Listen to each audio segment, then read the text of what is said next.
welcomed and ushered in the new year. So we want to wish everybody a happy new year, and we're really hoping that for really positive changes for humanity, that there'll be great new. I had to mute that. Uh, Hoping that everybody has a safe and happy new year first and foremost. As you know, tonight for our New Year's live stream, which we're doing for the next 2 hours, again, we're live simulcasting on Ascension Radio uh, and YouTube. We have joining me today is our returning new partner with Ascension Radio, Audrey Ewis. So welcome, Audrey. Thanks for being here and celebrating New Year's Eve and New Year's with us. I don't know if Hello, everyone, and thank you for the warm welcome. We are talking here on Ascension Radio and Goldfish Report, everybody. Happy New Year's to you, or Happy New Year's Eve. It will be New Year's tomorrow. So we had several topics we wanted to jump into today. First and foremost, I wanted to start by talking about Ascension Radio a little bit again. So we are Ascension Radio. We are a radio station that we built on top of the ashes of Wolf Spirit Radio. We feature several hosts from Wolf Spirit Radio, and we feature music anywhere from traditional Native American music to classics, all the way up to modern day hits that everyone enjoys. So, if you like what we do, show us some support. Go to our page and you know, um, click the big donate button. Now, today's chat, this is a super chat. So for everyone to ask us questions here starting in the second hour, you will have to do a donation of about $20 to start. So every question that is paid, we will answer, and we will answer to our fullest extent. if it's an appropriate question. If it's not appropriate, yeah. Question. Of course. Can't give out any, secrets of how to build secret technology, but it'll be reasonable, right, Audrey? Absolutely. So, yeah, go ahead and start posting questions or start thinking about questions you want to ask as we talk. We have several topics we want to get into tonight, anywhere from where I come from, my history and technology, all the way up to what it's like for me to live here in this world, and from my perspective, how I started my walk here. Audrey, we're getting a message that your volume is a little bit low, so if you can turn up your volume, that would be helpful. Thank Is you, that Jennifer. is I that appreciate that. is that a little better? Nope. Can you turn it up a little bit more? That's about the best I can do, Maybe get unfortunately. closer to.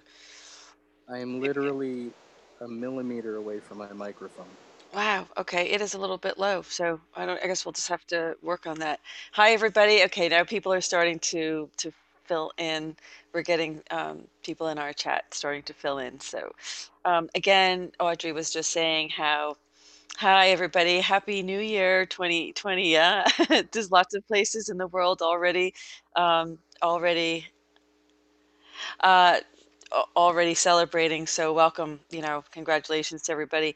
Yeah, in terms of the super chat, you can submit it now. I'm going to keep a separate list of that, and then I'll come back to you. We're not going to. I don't know, Audrey. Maybe we can, if they have a super chat question as we go along. We can take it, but generally we would like to wait for the second hour. But if you might not be here, go ahead. You can definitely ask your question. So everyone share the stream. Thanks, Shari. So glad you're with us, Shari. She's such a great, loyal, loving, supportive viewer. Thanks, Shari. You're the best. William is back. Thank you, everybody. Yeah, please share the stream. Get it out because I have a feeling that it's being a little censored tonight. It's the only reason I hesitate to really announce these in advance because of things like that. But if we don't announce it in advance, you're not going to know it's that we're doing it. So happy New Year! Yes, thank you everybody. So absolutely, Diana, if you'd like to, you can definitely do your super chat now with your question. Especially if you're not going to be here the whole time. So Audrey, I think we'll make that.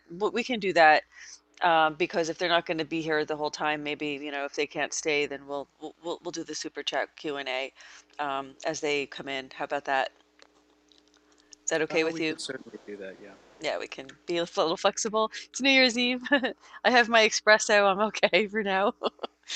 So, Feliz 2020. Thank you, May of Gold. I appreciate that. Yeah, it's only a few hours away. So, what we're going to start out with today, Audrey, I'm sorry to interrupt you. Did you have any other announcements you wanted to make? In fact, I do have an announcement I need to make right off the top as well, but I'll let you finish if there was any other announcements you have. Okay, well, I've made some new renovations to our radio website. I don't know if anybody has noticed, but our forums are now operational. Everything's up and running again. And I've added a couple of things to the main page. I've also moved some things around. So if you're looking at the radio website right now, you'll notice on the right-hand side there, I've added in our Facebook page for Ascension Radio. It is now visible on the page itself, and I've moved several of our old uh, news feeds and other things into our forums. So you'll find new links up at the top of the page in the menu bar, which will take you directly to our forums. Um, so I've been doing a lot of work, a lot of renovations to the website to make it more user friendly and to add in some more content, some more things for you guys to do. Great. Also in our forums, I added in a separate chat interface. So if you all want to play around with that, you're more than welcome. So I'm So screen sharing that for everybody, so you can absolutely. take a look at what we're So doing here. I've added in quite a few things. Again, on the right-hand side there, you'll see Facebook. You'll see also Studio One and Studio Two. Studio 1 and 2, those are two separate streams on our broadcast. So we are now capable of running two different broadcasts simultaneously and simulcast. So our main broadcasts will always sit on Studio One. You don't have to worry about that. When you go to the website, it will autoplay on Studio One. But to use Studio Two, please stop Studio One and hit play on Studio Two. Otherwise, you're going to hear two streams simultaneously. Right. Outside of that, up at the very top, you'll see a couple of buttons there that are now active that weren't before. We have our community forums that are now active. We have our hosts. We also have our shows. And so I've added in our show list into a new forum entry. I've also moved our community to its own separate section of the website. So Mm. everything should be very user friendly and fun to use for everyone. That's excellent. That's really good. So, okay, I'm looking at that, and everybody, we're going to put the, actually, I'm going to put the, um, I'm going to put the radio address right into our chat so everybody can see. Hi, May of Gold. Little help to start the new year. Oh, thank you. Thank you for your super chat. I appreciate that. Here, this is the address of the of Ascension Radio. This is the link, so you can go there and check it out. Check out what Audrey's talking about. He's worked really hard on building this, and I'm so proud of him. I've known Audrey for a while, and I know that this is really something that I think is going to flourish for him, and I'm very happy to be part of it and to, for Goldfish Report to help lend a little promotion to help get this launched and get it going. So we're very, very happy to be doing that. So thanks, May of Gold. Yeah, we could use some help at the new year for sure. Okay, so I have a quick announcement that I want to make. Sorry, I have to make this announcement, but I just wanted to warn everyone that um, there's a little disclaimer, okay? The topics we talk about on this report for some people may challenge your belief system or your view of the world, maybe even your view of reality. And I really wanted to put out there a little warning that if you feel like you may not be able to handle that kind of information, if you feel it would make you unstable or in any way confused, then I suggest you not watch this broadcast or not listen to this broadcast. Because Audrey Ewis, now I can't firsthand verify this, but of course I take Audrey, give him the benefit of the doubt and take his word that he is from New Lyra on the Pleiades, that he came here, arrived here in a craft, not an airplane, in a craft capable of what, superluminal speed. So we're talking anti-gravity, we're talking, uh, you know, technology that we don't have, or at least that the public's not aware of at this point, and that so these are going to be conversations, these are going to be topics that may frighten people, but I can assure you there's nothing frightening about Audrey Ewis whatsoever. That he's very calm and peaceful and uh, is, I think very talented in terms of these, technology and all the electronics that, does he have a visa? Does he have a vice? Is it a vice or a visa? A visa. Thanks. Yeah, I'm not sure he needed one. Um, but so I just wanted to let everyone know that we will have these conversations, and if you feel like you really may struggle with the content, please don't listen, and please tune out. For most of our viewers, this is just another day on the Goldfish Report. You guys are very well familiar with the kinds of things that we've talked about over the past 4.5 years, over 400 reports, and we certainly are willing to open our minds. And that's what we're asking you to do tonight, is to open your mind. And, one of the things that we wanted to start talking about, and I'm not sure if Audrey wants to start talking about this right now, but as Audrey mentioned, it is a super chat Q&A, folks. The reason we're doing it as a super chat is to give you access to Audrey Ewis, give you access that no one else gives you. When you normally see an interview on YouTube, it is just, your comments are all that you can make, but you can't interact with the individuals. So in this regard, by doing a super chat, we can spend the extra time with our viewers and interacting with our viewers, which is, really what I love the most and why I do this. And I think Audrey does as well. So that gives us, frees up our time so that we can do that and help to support not only Ascension Radio, but it will help to support Goldfish Report as well. So having said that, Audrey, yesterday, as you know, I screen shared a picture of the Schumann frequency, which was off the charts, as you know. And I'm sorry, I'm drinking my espresso. Here we go. This was very interesting because it's representing, you have your radio stations called Ascension Radio, and this is about Ascension, isn't it? Aren't we looking at an increase in the the magnetic field of the planet? And there's lots of things that go into this, but what was most striking to you about this? And I'm also going to, for comparison purposes, put the graph. See if I can move this up a little bit. Put the graph up here, right next to it, if I can. Did you want to comment on this? Okay, so what I see here is a 12-hour block of a massive increase in the frequency. Now, we were analyzing these charts here yesterday, you and I, and noted that for 12 hours from about 7 o'clock a.m. to about 7 o'clock p.m., a little before 7 o'clock p.m., more like 6:30, 6:45, there was a massive increase in energy. We had a big blast of vibration hit this planet.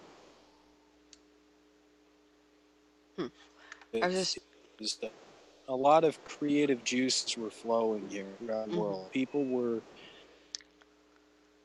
having. I'm losing your internet, just so you know. The connection is unstable. And this increase in oh, give me just a moment. Okay.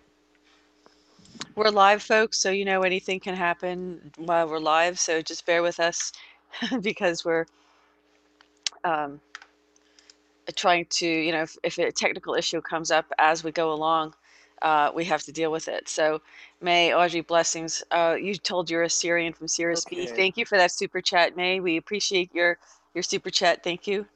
Okay, I'm sorry about that. Can you Okay. So continue? Yeah. back.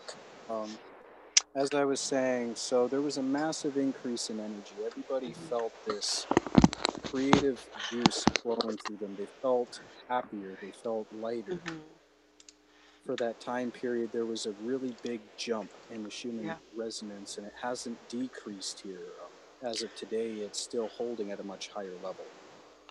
So there was Yeah. a big burst for about 12 hours. Now there's another section there So here we can see for though about what we were looking at was during this long spike, this almost 12-hour, let me just go back for a minute, because during this almost 12-hour of continuous, a high frequency resonance, one of the things that we noticed, Audrey, that you were pointing out, was that there's basically four frequencies here that compose the Schumann resonance, okay? And it's I'm telling you, if you look up Wikipedia, it will tell you that it's reflecting, it's lightning events around or within the planet or something like that. And I tend to think that's, if they're telling us that's what it is, you can be sure that it's something else, basically, because why would they want us to know?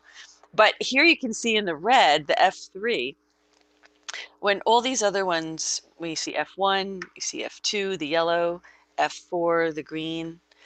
Well, the F4 did go down a bit, but the one that went up, that spiked during that entire time was F3.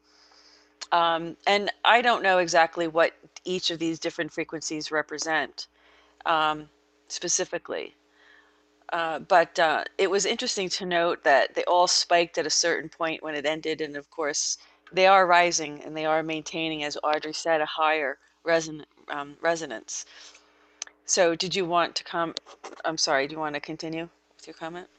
I would love to continue to comment. So you see four different frequency bands, frequencies 1, 2, 3, and 4. And do not mistake those for tornado rankings. So the frequencies on F1 and 2 show a massive dip, while the frequency on F3 shows an increase, and the frequency on F4 there during that 12-hour block shows erratic increase and decrease. Hmm. So F1 and 2 decreased gradually before the major burst at the end of the 12-hour period. So there was a big burst of vibration that hit there. You can see that concurrently between F1 and 2. F3 and 4 also reflect a slight increase during the same time. Now, the overall average of the Schumann frequency has increased as Yes. of that 12-hour block, and it increased again on the F2 and the F4 Right. during the second spike that we had. So, but you notice a gradual decrease on the F2 and the F4, but there's an increase Mhm. on the F1 and F3. Now you're talking about not the big one on the 29th. Now we're talking about the 30th yesterday, where we had also another, um, big increase. Absolutely. Okay, so I'm trying to show. I'm going to go back and forth between the two screens. What about CERN?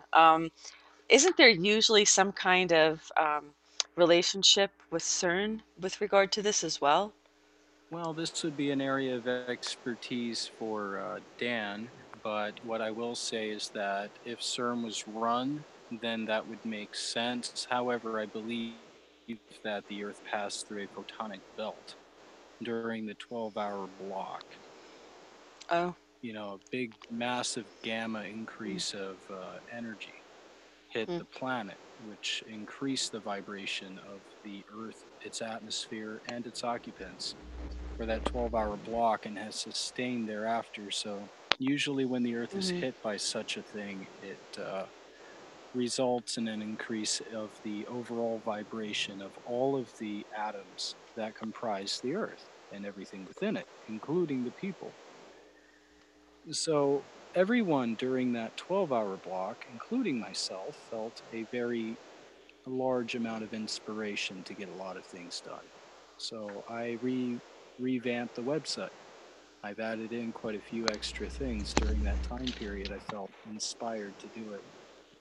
So I reorganized everything. Well, that's How about good. yourself, Louisa? I'm looking at my calendar to see what I was doing, and I was doing a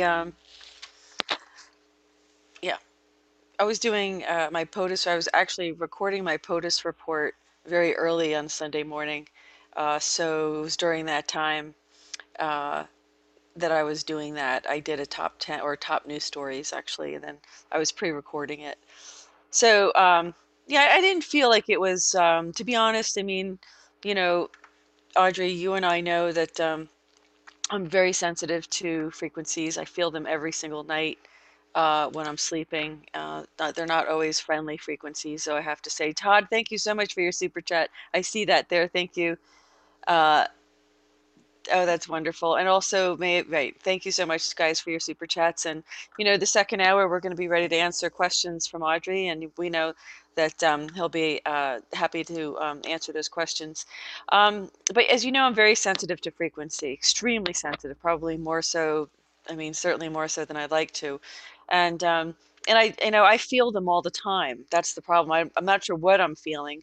I don't know if it's the frequency from the planet that I'm feeling, or if it's you know a microwave frequency, which is not, it's not an inviting frequency. I can tell you that much.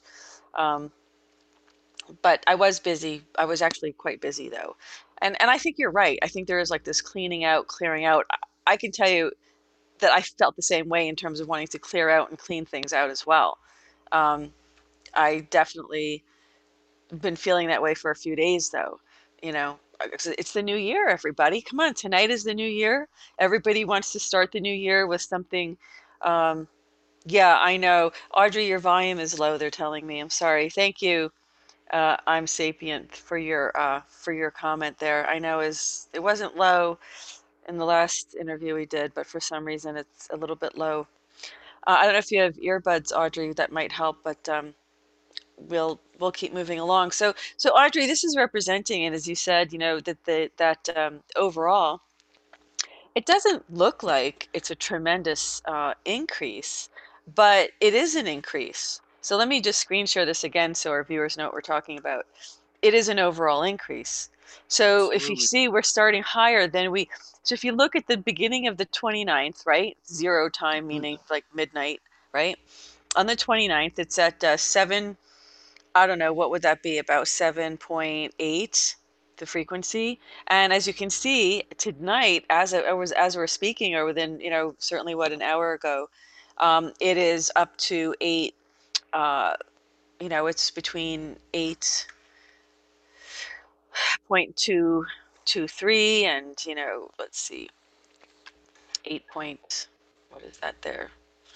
8.0 or something like that. So overall, it's rising very incrementally and it's holding steady. So does that mean that means we're ascending? I mean, essentially, right? Is that what it means? Hold on. Uh, Hmm. yes, it is a. We are ascending in frequency. Everybody is increasing in frequency. So as a result of that, your vibration's going to feel much higher. It's going to feel better. You're going to feel more loving, more compassionate.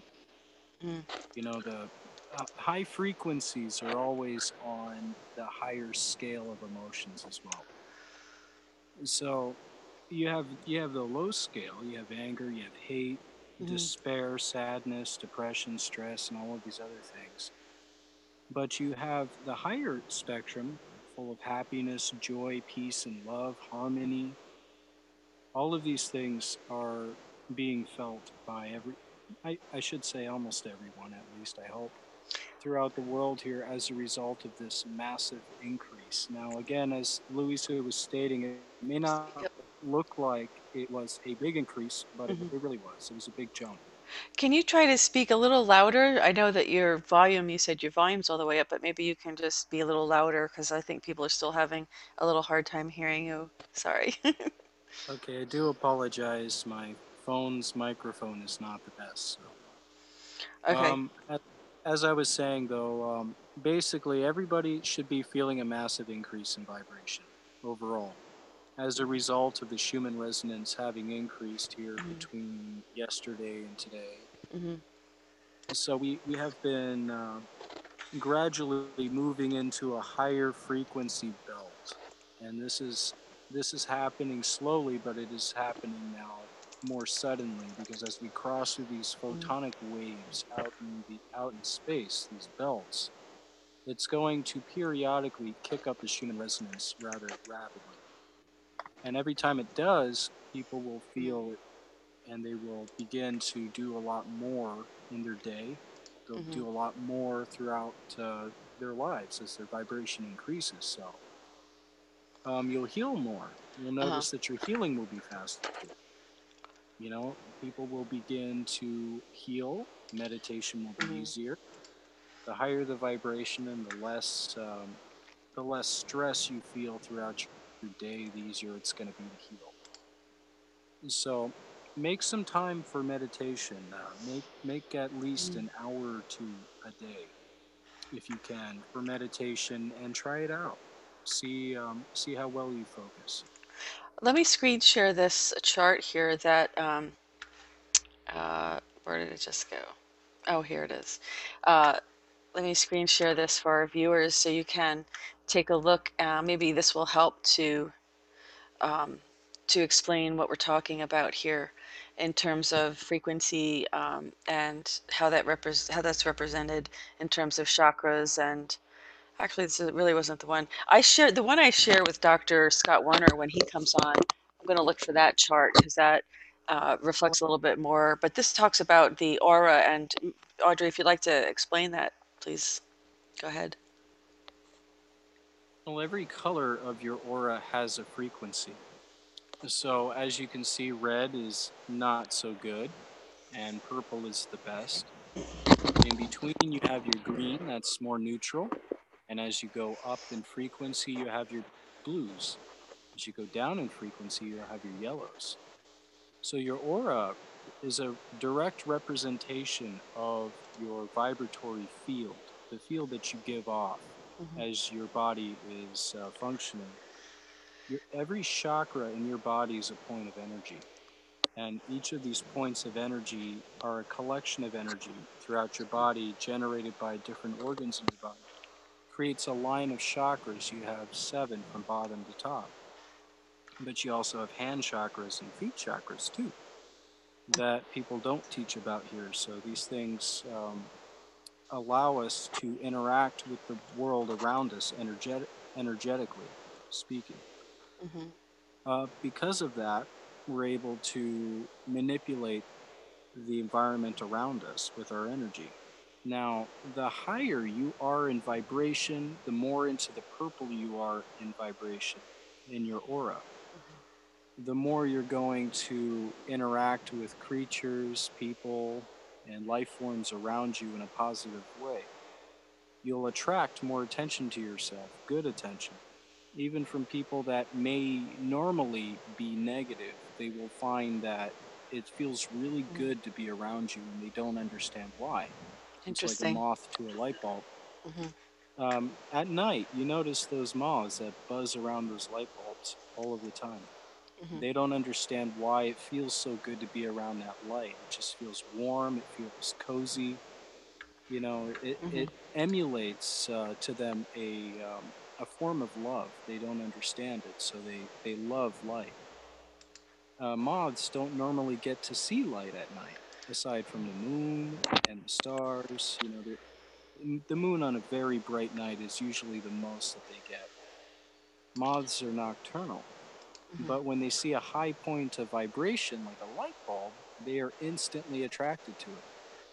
It's the same with yourself. You are a bright point of light, just like a light bulb in the midst of a darkness.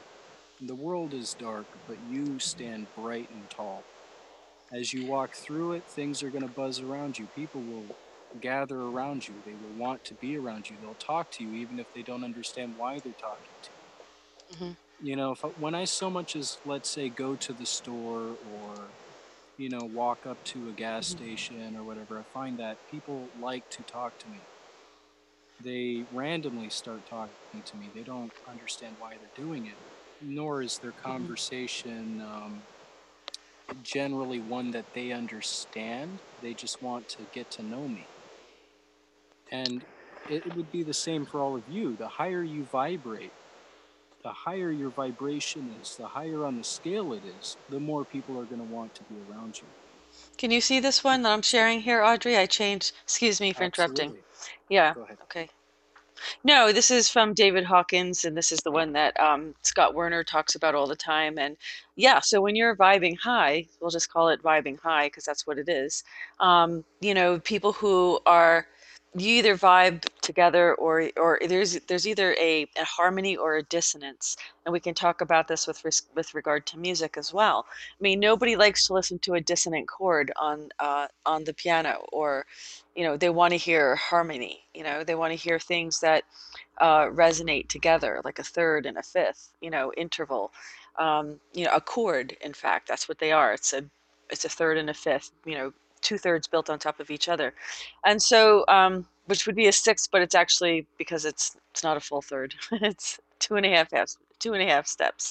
Okay, so um, anyway, it's uh, you know sadly when we can't let go of our past, or we don't forgive ourselves, or we don't forgive other people, you can see that guilt, apathy, grief, fear, shame, these all vibrate very, very low. And the consciousness level, this is really about consciousness we're talking about, is miserable. People feel victimhood, helplessness, sadness, worry, regret, and they're destructive energies. They're really destructive.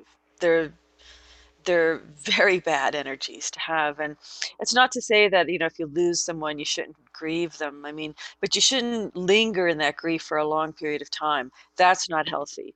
So that's just from a psychology perspective, that would be an unhealthy, um, you know, I would say, state of being, and so eventually but we all have to go through the healing process. So, we do need to do that. We need to give ourselves that time to grieve, and we do need to forgive people. I know it's hard to do that. I've had my own challenges in my own life. We all do. Some things seem to be so unforgivable. um, some violations really are unforgivable, uh, but just because they're unforgivable, just because you forgive them doesn't mean it's okay that they did it. So I think that's where people have to separate the fact that there's people that do bad things, there's people that do, like, especially to children, things like that, or there's people that hurt you in families or relationships. But the forgiveness is so that you don't live in these energies here. Because who wants to stay in these energies? You want to move into love and joy and peace. How are you going to do that if you're holding on to resentment or holding on to any of these lower feelings or vibrations? So Audrey, did you want to also comment on that there as well? Because when we're ascending, we can't carry these lower vibrations with us, can we? No, you cannot be evil, angry, sad, depressed, miserable, apathetic, and still ascend. You have to let go of these anchors. You have to let go of these things that hold you back. As I've always said, you cannot sail a boat with your anchors down. You cannot fly a Mm, hot air balloon with your weights attached.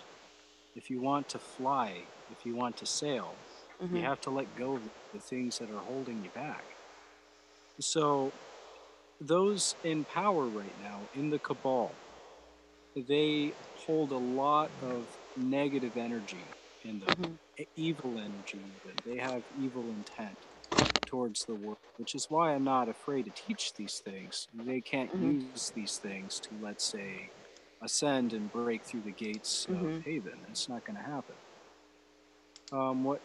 What I'm teaching is a tool for everybody to be able to unlock their shackles, to open the doors to Mm-hmm. their cages, to be able to walk out into the sunlight. And the thing is, people in this society, they become very institutionalized. They become very institutionalized in the slave system that they were raised in. They don't know anything else. They don't know that once the door to the cage is open, that they can walk out and into the sunlight, into the green pastures. They don't know that when the door is open, that means that they can leave. You know, just like an animal that's been caged its whole life. You know, Yeah. people tend to stay in their cages because that is what is comfortable to them. That's all they've ever known. They're afraid to step outside of it because they don't know what it's going to be like. That's why there are those of us like me and Louisa and the rest of my team that try to help people through this process, that try to help people to walk out into the sunlight, to breathe fresh air, to feel the grass beneath their feet and the sun on their skin and the wind in their face, to teach them how to be free again. So we're giving you the keys to your shackles, we're giving you the keys to your freedom. Freedom should be free. And that is my firm belief. Freedom should not have a cost. You know, when you came into this world, you came into this world freely, did you not? You came into this world without a cost, without a price on your head. But this government, this cabal, they have put a price on your head. They trade it on the Indeed. stock market. They trade your bonds on the stock market. They trade your value, a value that they assign to you when you are first entered into this world, when you are registered as a civilian to your country. This is what they do. They put a bond on your birth certificate, the deed to you, the title to you, and they trade it on the stock market on Wall Street, just like they would any other stock. So the value of currency here in the United States as of 1933, when they got rid of the gold standard in House Joint Resolution 192, has been based on people. There's nothing else backing it, and it's a debt system. They keep Yeah. everyone living in a system of debt rather than a system of prosperity, rather than a system of barter and trade and Ubuntu, which is something I want to get into. You know, where I come from, we live with a system of bartering and trading. We do not use a currency. We do not use money. We don't have a government, a governmentus. We do not have a mind control system. Mm-hmm. Our minds are all linked together. We are all telepathic. We don't speak with voice the way I do here. I had to learn to speak with my voice over 24 years before I finally mastered English, before I finally mastered enunciating words with my mouth, using the muscles in my mouth and the muscles in my larynx. It took a lot of practice, Mm. a lot And of you training. and you do a pretty good British accent too. I do a very good British accent, yes, I do. You know, Audrey. You gotta Anyway, go ahead. very private joke. Okay, sorry. Yeah, well, look, Audrey, let me just ask you, let me just jump in right there because we have, okay, so Michio Kaku, who you know is a physicist at City University of New York, he's a theoretical Mhm. physicist. You know, he talks about level zero civilizations, level one civilizations, and that we're actually graduating to a level one civilization. I mean, we do have the right to be, you know, growing up. You know, we've basically been wearing, you know, training pants, you know, diapers as a society, or actually, I mean, you know, even worse, you know, we've been burying each other. Um, but the collective consciousness, you know, people are, as you said, people are being mind controlled. People are being misled through propaganda, and they don't know it. But I think the Great Awakening is unfolding right before our eyes. And thanks, Cindy. Oh, you're so sweet. I have wonderful viewers over here. Thank you, guys. Um, and they're saying, I'm sorry to interrupt, but they are sending wishes to you as well, Audrey. Just so you know. Um, but this Oh, is the thank you this so is the much. this is the issue. I mean, Michio Kaku does try to break it down, and he says that the level zero civilization is basically where we're at. Level one is where people um, I think you can move on to different kinds of technology. And, one of the things that we were talking about earlier is the idea of technology. And I think that's one of the things, more responsible use of technology. I don't know what it's like on the Pleiades, but obviously you came here in a craft, so you obviously have different technology. And it's apparently used responsibly because Pleiades are still there and you haven't blown yourself up. So the thing that, what does it take to get a civilization to go from a zero to a one, to take to stop, using combustible engines and to stop raping the world, the planet of its oil, and to move on to other forms of energy, which we know exist. And we know that the patent office has been run by Serco, which is a British company who has completely controlled and, um, should I say, repressed the patents that are for free energy technology. When I say free energy, I mean radiant energy that exists all around us, that Nikola Tesla had discovered, and JP Morgan could not put a meter on it and charge people for it. Therefore, the technology was squashed. But I do think that President Trump will be introducing, hopefully in his second term, he'll be introducing some of this new technology. And just to remind our viewers, we are doing a super chat Q&A tonight. So if you have questions specific for Audrey, just remember that in our second hour, or really almost at any time, because I know some people might not be able to stay for the second hour because it is New Year's Eve, you can do the super chat anytime you like. If you have a question for Audrey, it's a super chat donation, and the button is right down there. It's oh yeah, it's right underneath. It's by your icons or your emojis over there, and right next to the little keypad icon. So the super chat, and put your question right in there too.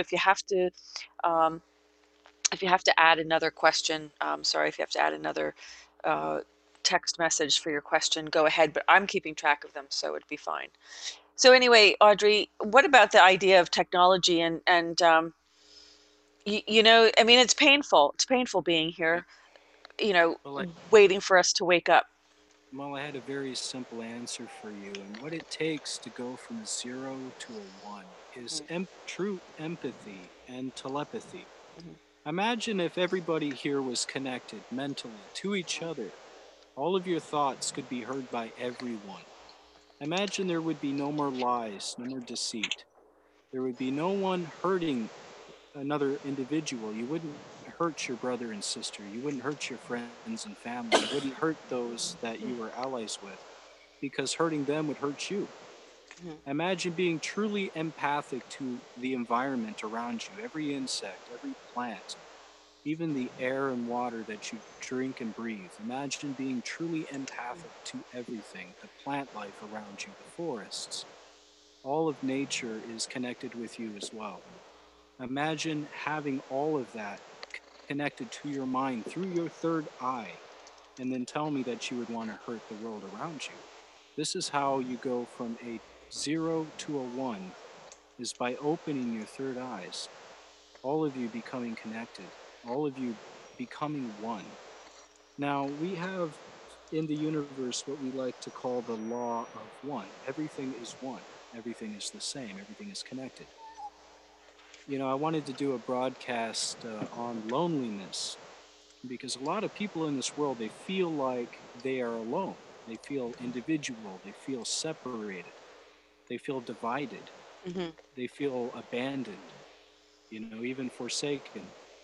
But the truth is, you're connected with everything around you. Your energy is part of a much larger energy field. All of you are connected in a way that you can't see or smell or touch. Mm. It has to do with your third eye, and every one of you have the capability to open your third eyes. Every single one of you has a pineal gland. That is your transceiver. That is your radio antenna. This is your cosmic cell phone, your cosmic telephone. And how we communicate in the Pleiades, That's we funny. all communicate together by using our third eyes, by using our telepathy. We communicate very large amounts of information in very short amounts of time. Entire conversations spoken in nanoseconds. Imagine sharing memories in nanoseconds, sharing experiences. Imagine everyone in the Pleiades experiences through you what you have experienced. So there is no need necessarily to go experience it for yourself unless you choose to. The difference is we have choice, unlike here. Here, people are forced to do things against their will. They are forced to slave to survive. They are forced to pick cotton to be able to eat. And yes, you are still picking cotton here in the United States. Everyone who is gathering money here in the United States is picking cotton. But Hmm. unfortunately, the slave system is engineered that way. Hmm. They began this again back in 1933. In 1933, they began the process of converting people into money. Everyone is a dollar sign to the government. I'm sorry, Blue has decided to say hi. Well, Hello, that's the Blue. funny thing, but you see, animals, that's the thing. Today I was driving and I saw some deer, and I happened to have, I don't, I had some, I was on a road trip recently, so I had some like, cheese crackers or something like in my car. And so I rolled down my window and the deer walked like right over to me. Like we just connected in a way that I didn't usually connect with these deer because they're wild, you know. And Hmm. but they essentially I didn't really want them walking up to my car because I really didn't want them to get familiar with coming close to cars, obviously. But they learning to live amongst each other. But I could have fed him right from my hand, and it was beautiful. And he just knew. He knew that I was connecting with this animal, and we are. And even this stray cat that's in my yard, they're getting very clingy and very like needy. Like I'm feeling this connection with the animal, and I think maybe that's what Blue is. What do you think? Is this a result of this Schumann frequency? Think? It very well could be. Blue is also very telepathic. Hmm. He likes to communicate verbally, but he does speak to me in other ways. He's a good. Uh, every single animal in this world has a third eye. So do insects. Everything communicates with a form of telepathy, even plants. Hmm. Plants communicate on supersonic frequencies that you can't even hear. Plants have a way of expressing when they are afraid or when they're happy, when they're content. Hmm. Plants are just as telepathic as animals and people. Imagine that. Every single thing in this world has a way of communicating. You just have to learn to understand it, decode it.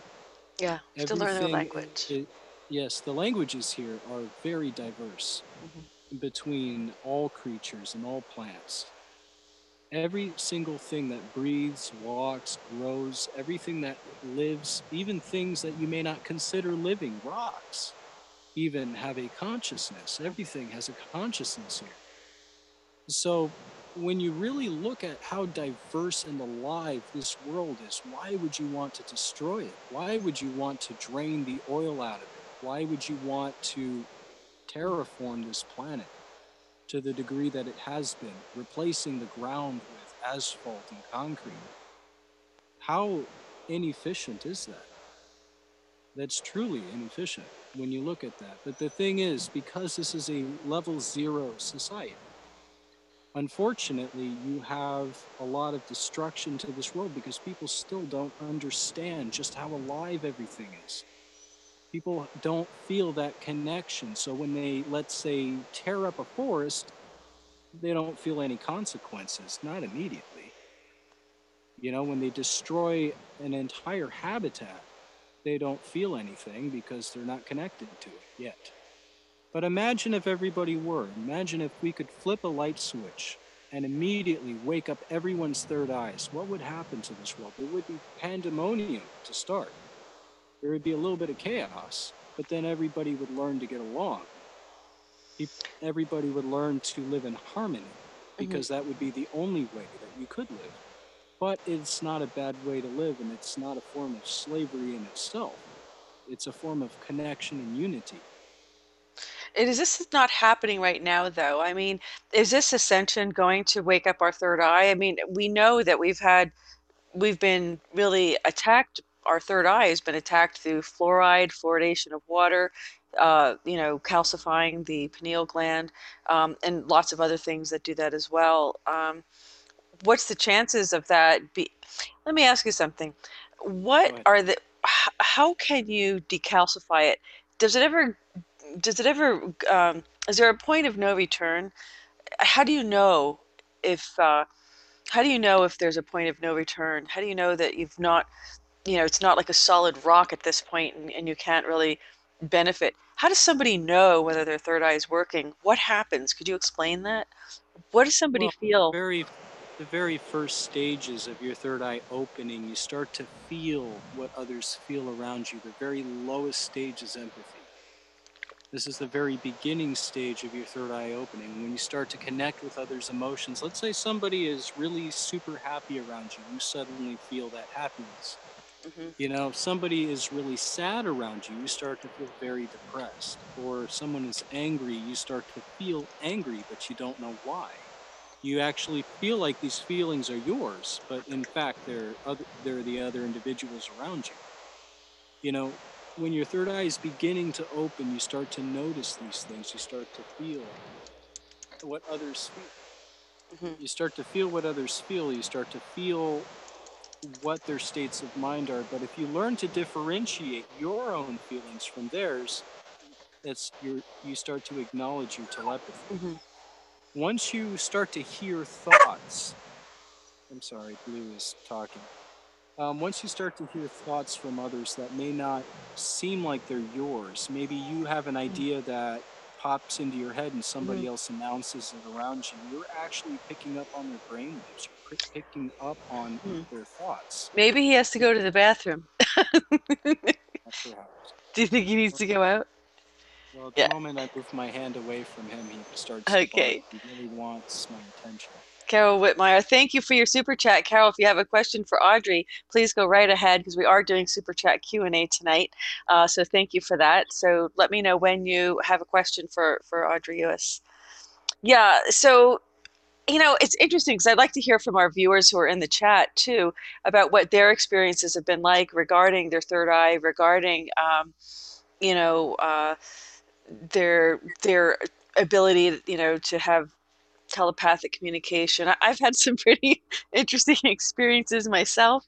I, you know, it's not always it's not always consistent. Not quite sure why it comes and goes, but I think that might be a result of Hmm. the frequencies that are around the area where I live. So I think Absolutely. some work against us, definitely. So the first signs of your telepathy opening are empathy. You start to feel what others feel around you. So, to answer one of your earlier questions, I do not believe that every single pineal gland in this world that is that calcified can't be cured. Hmm. Every single pineal gland can be fixed. Calcification can be broken. And one of the ways we can do that is by raising vibration. Naturally, the calcification starts to crack off as your pineal gland begins to grow just a little bit as your vibration increases, stretches it out, and it gives it room to start to breathe. Now, there are natural remedies, herbs, and other things that can also help with this. There are quite a few teas and other things that you can drink. One thing that really helps is ginkgo biloba, believe it or not. It is really powerful, increases oxygen. It also makes your blood more viscous, it makes it more fluid so that oxygen reaches your brain faster, but this can also increase the circulation around your pineal gland. And this will, again, begin to break down some of that calcification. Meditation is a really good way. Obviously, you need to stop using fluoride. Everybody in this Yeah. society needs to get away from sodium fluoride in Hmm. any form. Doesn't matter what it is. Um, so to be able to break down your calcification, meditation is a really big way to do it. Um, I've been teaching people to meditate on a star growing at their center near their heart chakras, to meditate deeply, to focus on the star growing in its own space, and to imagine within that star what they intend to have happen in that meditation session, such as many like to try to turn back their clocks, to digress their age, to reverse their age. And so I encourage people when they want to do that to focus on the child that they used to be within that star as they imagine that star growing and becoming brighter and stronger, to imagine that intent growing with it. So when you do this enough, it begins to increase the vibration of all of the corks in your body. This will very rapidly begin the healing process in your body. The healing begins from within before you see it on the outside. So, as they say in, let's say, the Japanese and Chinese culture, beauty begins from within. That is very true. Mm. In order to regenerate your youth, you have to heal from the inside out. And this happens with meditation as you increase your vibration. Now, the way you need to do this is to get away from things that are really negative. You need to stay away from all forms of negativity when you meditate. Find yourself a safe, quiet place where you can focus, where you can center yourself, where you can clear your thoughts, clear your worries, clear your stresses. Put on some binaural beats, as they call it. It really does help. Frequencies like 528 hertz, 428 hertz, 218 hertz, the God frequency, as they call it. Hmm. There are quite a few different frequencies that help. And I know we spoke about this in our last broadcast, but when you're meditating, having these frequencies playing in the background really does kind of help. It will help center your thoughts, center your mood. It'll set the environment and make it easier to meditate. Being in a nice, I would say, semi-dark area helps so that you don't have light interfering with your vision while you're meditating.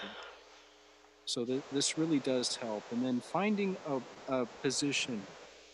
I like to lay down or sit lotus style, either way, but it's okay to lay down and meditate too. Any position that is most relaxing for you is what I would encourage you to do. Now, where I come from, all of us meditate. We meditate very deeply. We do this quite periodically, and this is how we maintain our youth.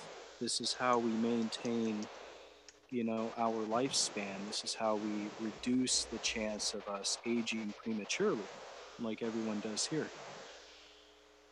So, we live much, much longer lives where I come from.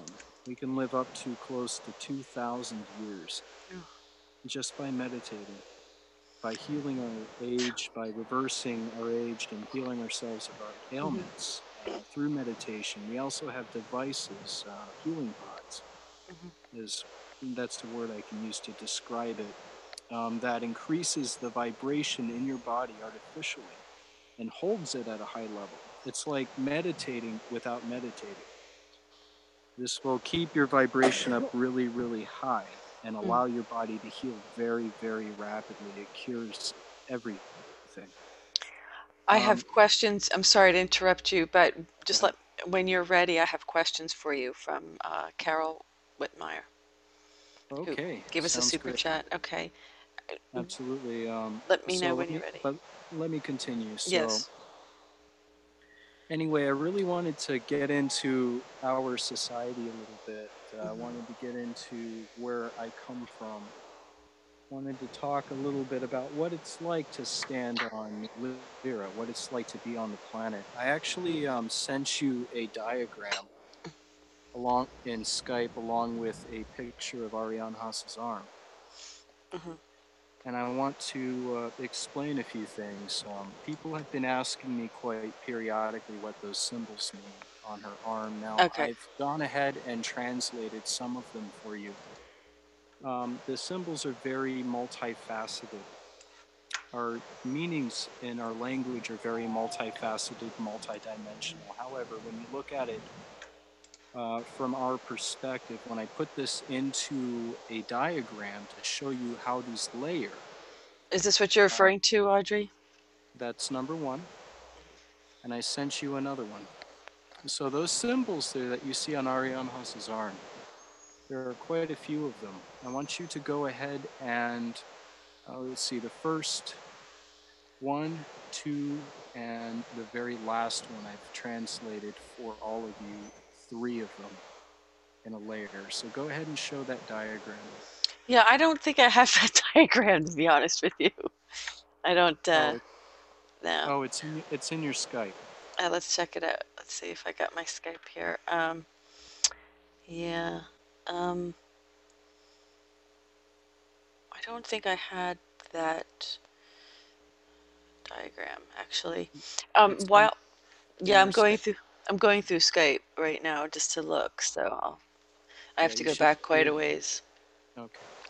I have to go No, no, back no. quite. You don't. No, it's the newest one. I posted them to you earlier Oh, I don't have while them. we were talking. You don't Nope. see them at the bottom? Nope. Let me take a peek. Nope. They're not there. That's what I was wondering. Yeah, because I didn't see it. Oh, I see what happened here. Okay, give me just a moment, everyone. Okay. Okay. This is the other one I wanted you to go ahead and show. So this will load right now as we speak. Okay. Okay. Great. Let me do that. You see it? Yes. Yeah. No, that's the first time actually I'm seeing this one. So let me. So I've layered these in a multifaceted way for everyone to see a very large meaning. What these describe, these have descriptions of our planet, these have descriptions of our seasons, they have Mhm. descriptions even of our star alignments during different times of the year. Hold on a second. My computer just got very slow. Hang on 1 second. Just started going very slow here. You're okay. Jeez. So Where'd this it is the go? first time I'm showing this to all of you. Yeah, this is new. I could have had this ahead of time, but it's okay. Okay, here we go. Here we go. I can close that out. Sorry, folks. We're 25. Oh my God. Okay, so Diana Anderson, thank you so much for that super chat as well. We're going to get to your questions. Um, Actually, it's 9:02, so as soon as Audrey's done with this, we will get to your questions. So let Okay. me screen share this diagram that Audrey just sent me. Here we go. Okay, Find where, okay. here we go. There we go. So when you layer multiple symbols together, this is what you get. Okay, so this is a diagram of how our planet works. This is a diagram of how our seasons work. We have our five-star formation during one time of the year when star Atlas aligns with the other stars. And then you have the four-star alignment along with Atlas on the opposite side where we have a full, let's say, close to a full 6 months of just nonstop sunlight on both sides of the planet. So imagine having a five-star sunrise, Hmm. a Wow. five, an almost five-sun star rise when we are Well, standing on New Lyra. Our atmosphere, it has a nice greenish tinge to it. So this here is a an image that I put together for everybody so that you could get kind of a visual of what it would kind of look like to look up into the sky of New Lyra when our suns are up in the sky and it's daylight. So you can see that New Lyra orbits a little stronger on its, or rotates stronger on its axis than the Earth does. It takes much longer for New Lyra to circle around Star Atlas, about close to 4 times longer than it does here. We have our seasons are much slower. Time on New Lyra really has no meaning to us. We don't have watches. We don't have a way of keeping track of time, really, except for where the suns are, but they Mm. don't have much of a consequence because it's always warm all around the planet. Our temperatures range from about 68 degrees to about, at the hottest, close to 80 degrees Mm. around the planet. It really never gets much hotter. No, you're a When surface population. our surface population there on New Lyra, we're looking at about close to 11 billion now. Wow. However, in the Pleiades, as a whole, we have close to 27 billion people. Wow, that's a lot. But they're bigger than Yeah, Earth. I mean, what but yeah. compared to Earth though? What are the sizes of like New Lyra? We're slightly larger than Earth, Mm-hmm. actually, by about maybe we're about 1.5 times larger, thereabouts. Mm-hmm. And Tegeta and these other. Taygeta is not a planet; that's a star. Star Atlas is bigger than the Sun, and Star Mm-hmm. Alcyone is much bigger than Star Atlas. Hmm. Yeah, Taygeta is more of a. I see. It's still slightly larger than the Sun, but it's what you would call a medium-sized star. Okay. And then you have Electra. Electra is much smaller. Mm-hmm. Electra is not a very, very large star, and it has no planets that orbit it. Mm-hmm. Star Taygeta, you have planet Decote, also known as Romulus, that orbits that star. And Alcyone, you have planets Orca and Era Mm-hmm. that orbit it. So we only have four planets throughout the system. We have New Lyra, we have Era, Orca, and Romulus or Decote, Mm-hmm. as it's known to the Dakota people.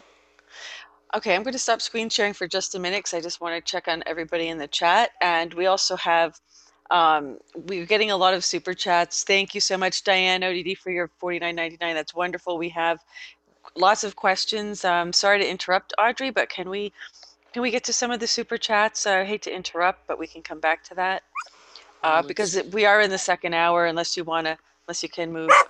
What do you want to do? Take him for a walk. oh, You go take Blue I for think I do think he needs to go out for a walk. yeah. But let's go ahead and get started on some of the questioning. Okay, James. Hi, James. James is in the listening. I can see James, a friend of ours from UF Warrior Chronicles. Okay, so let's start with some of the questions just so we can keep up with them. So let's see, Carol. Let me go to Carol because she was the first one with the question here. Carol, she wants to know what happened to the original Lyra. It is not destroyed, it was just occupied by Draco. And we had to flee from the original Lyra to the Pleiades to get away from the Draco. It was during a war. Back in those days, none of our Mhm, people had any way to protect themselves. We had no weapons. mhm, We had no technologies to fight against other creatures. We were peaceful people back then, very okay. innocent, and Mhm, we wouldn't fight in even defensive measures, so we had no way mhm. to fight. When they came in, they flooded the planet with very large locusts, very, very, Oh, very large locusts that swarmed down and swept through the cities. What we were told is that they picked up the people, they ripped them to pieces. Basically, they starved these locusts for mhm. about maybe 2 weeks before Wow, letting loose in our atmosphere. So that must have then been horrible. The Draco came in and took over. Okay, if you Those could of just us speak up a that were little bit, able, thank you. Okay. yeah, those of us that were able to get away, we all fled using our vehicles to the Pleiades. Back then, our vehicles were not nearly as sophisticated as they are now. We were a level one civilization back then, Hmm. but we did not have weaponry. We did not have technologies to fight other civilizations, and we were not prepared for the Draco that came in and swarmed our planet with locusts and took over our planet for for its resources. What they were after was the gold Hmm. in the planet, which it happened to be very rich of, and Celestine. which was another element that normally they can only get as a residue on the outside of ships. We actually had a natural amount of that within the planet. Um, Okay, let me just go to the next question because we have a lot of questions. So let's Go ahead. move along. This is kind of related. So she's saying, so did you form New Lyra like a ship to live a better life? And also, do you feel you're here to help us with forming New Earth? We formed New Lyra. We terraformed these brand new planets that we had found back then. They were very young. They were not entirely habitable. We had to terraform them. We had to clean the atmospheres, make them livable. There were not creatures beyond the size of microbes at the time, so there Mhm, was nothing to worry about as far as life forms were concerned being in our way.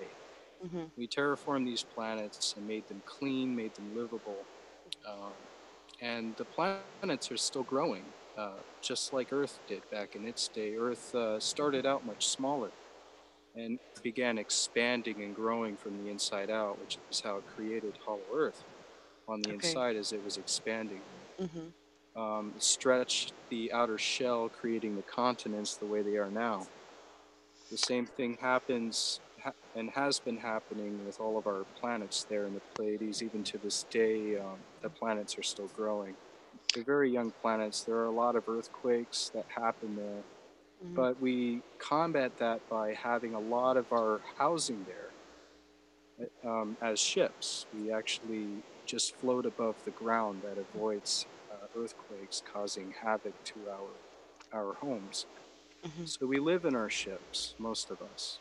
Our ships are our homes. They are Hmm. our travel vehicles. They are also our time machines. Okay, that's loaded. We're gonna move on because Yeah. that's loaded, what you just said. So Yes, it is. there's a lot of things I want to, tease apart there. What is your relationship to the energy of the planet? Um, I guess New Lyra.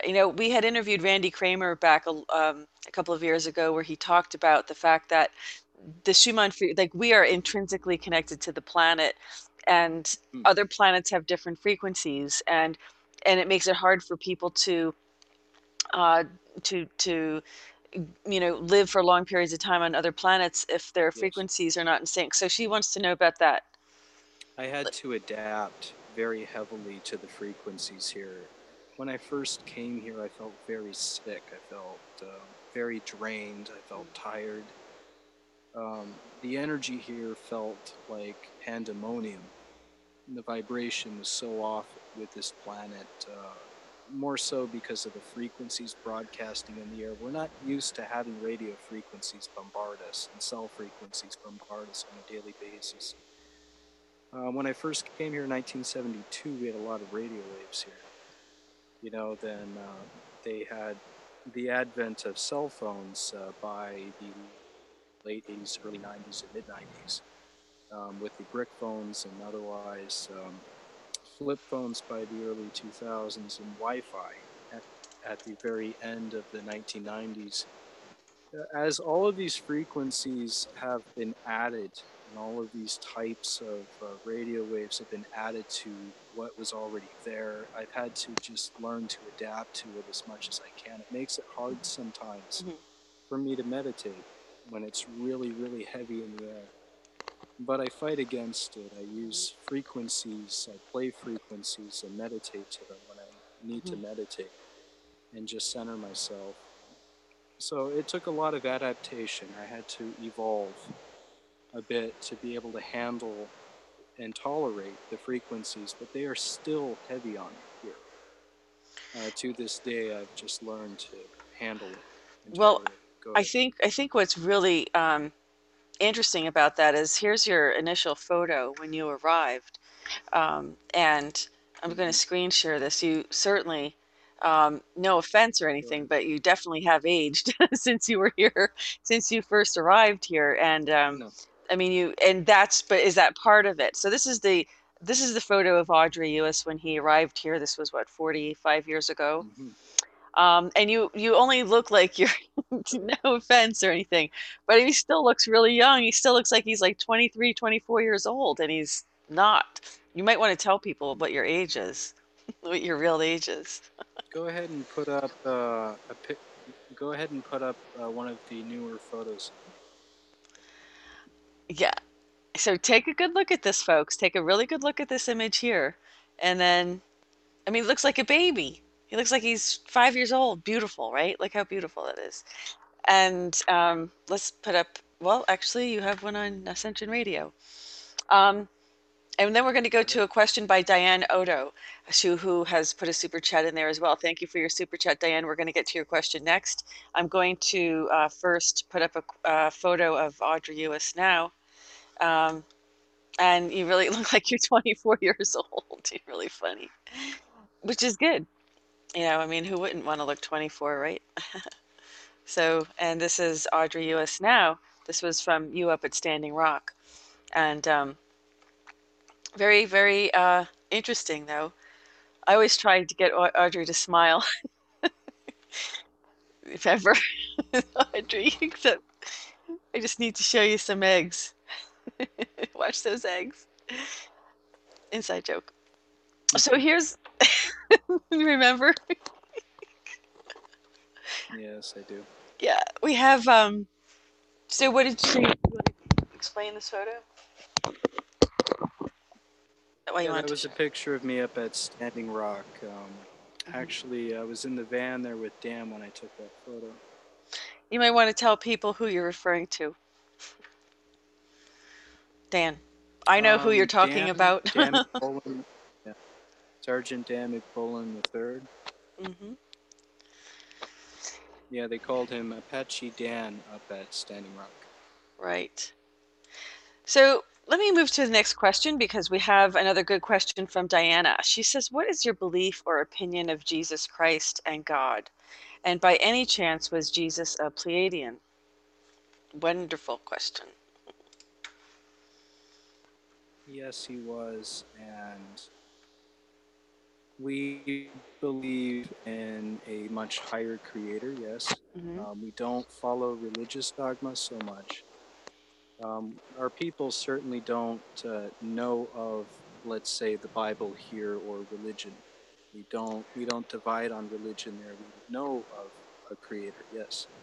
We know there's a higher power. We know of higher frequencies and dimensions where these higher powers exist. And we have ascended there, many of us, many times and back. So, to answer your question, yes, we do believe in a much higher power, and yes, he was Plagiarin.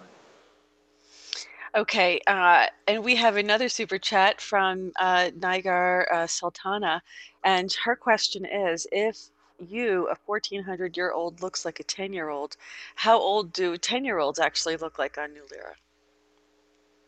And They also, still look like they still look like 4 or 5 year olds.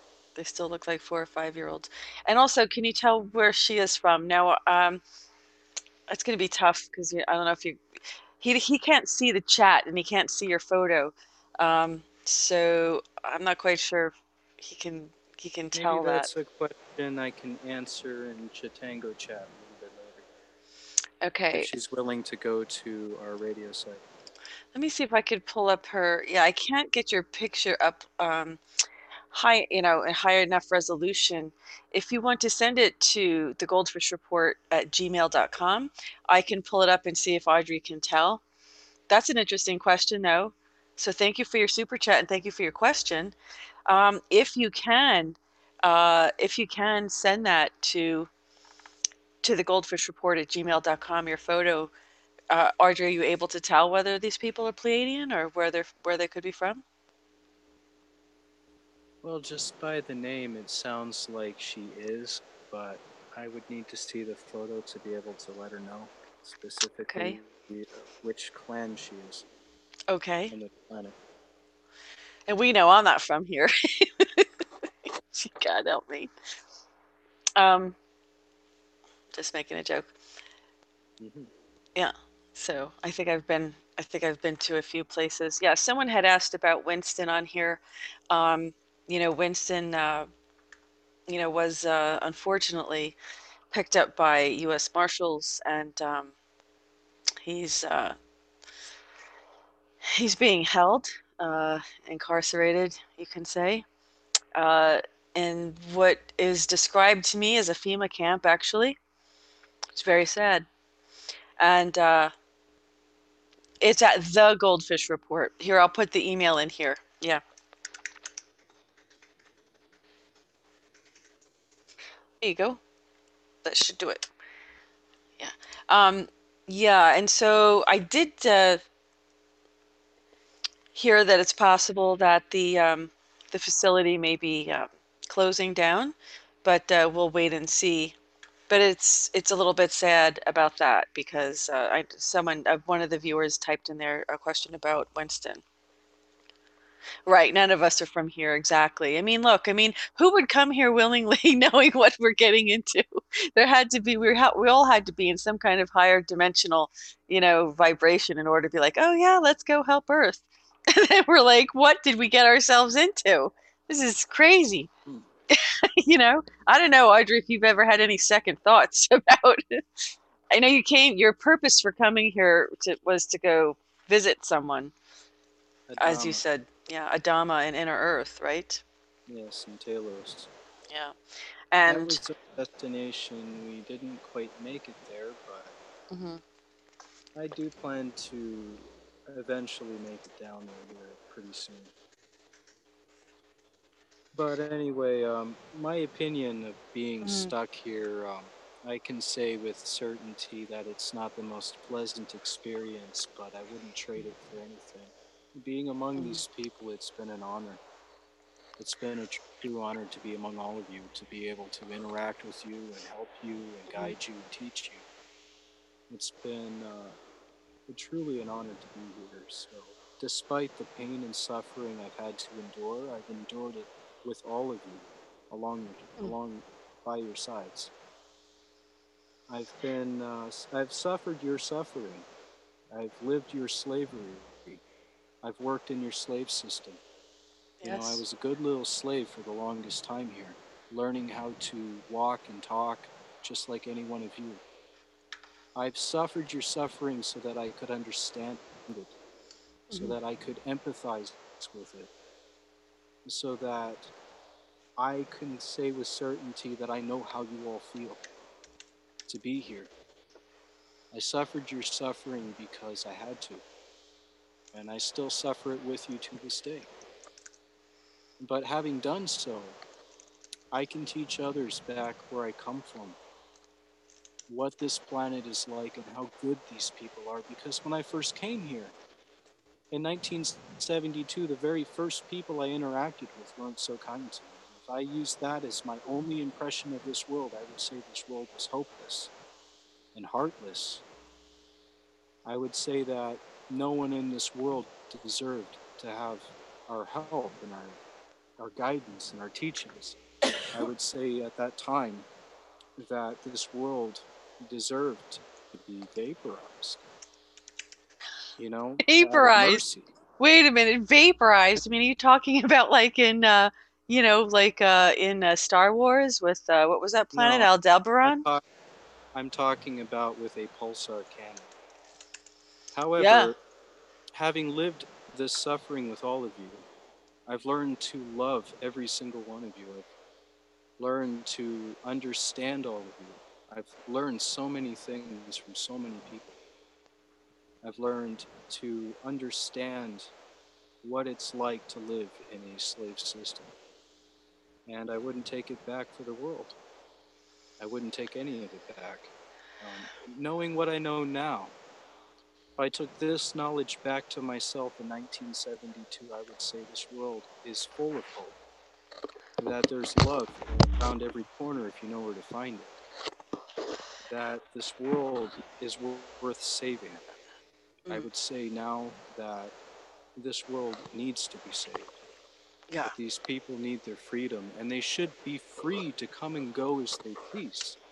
They should be free to, let's say, travel the stars if they choose to go visit other civilizations and show them what they know, to Well, learn from other civilizations what they know, to trade technologies, to trade goods, and to trade crafts, and to trade ideas and imagination. I believe that all of you should have the freedom to take off of this planet if you so chose, in a vehicle of your choosing, to be able to engineer anything that you desire, within reason, of course. Mm.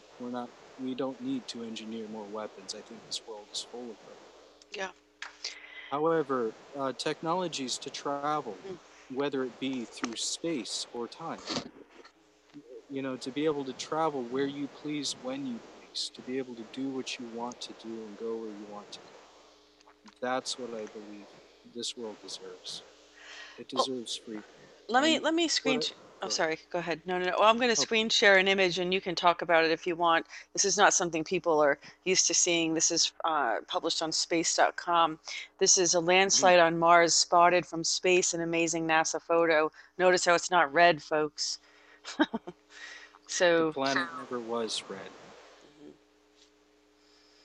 what is That's this? actually, that looks like water to me. It's a landslide, but what's blue? It's like a blue soil. Like I said, it looks like there's water. Yeah, a thin layer of light blue near the top of the image. Some kind of bedrock they're trying to attribute it to, but yeah, that's what they're trying to say it is. You know, it looks like water. Yeah, well, there is water on Mars. And the thing is, there's also plant life and life on Mars. There Hmm. are people on Mars, colonies of people. Hmm. And there's also another slave system there, too.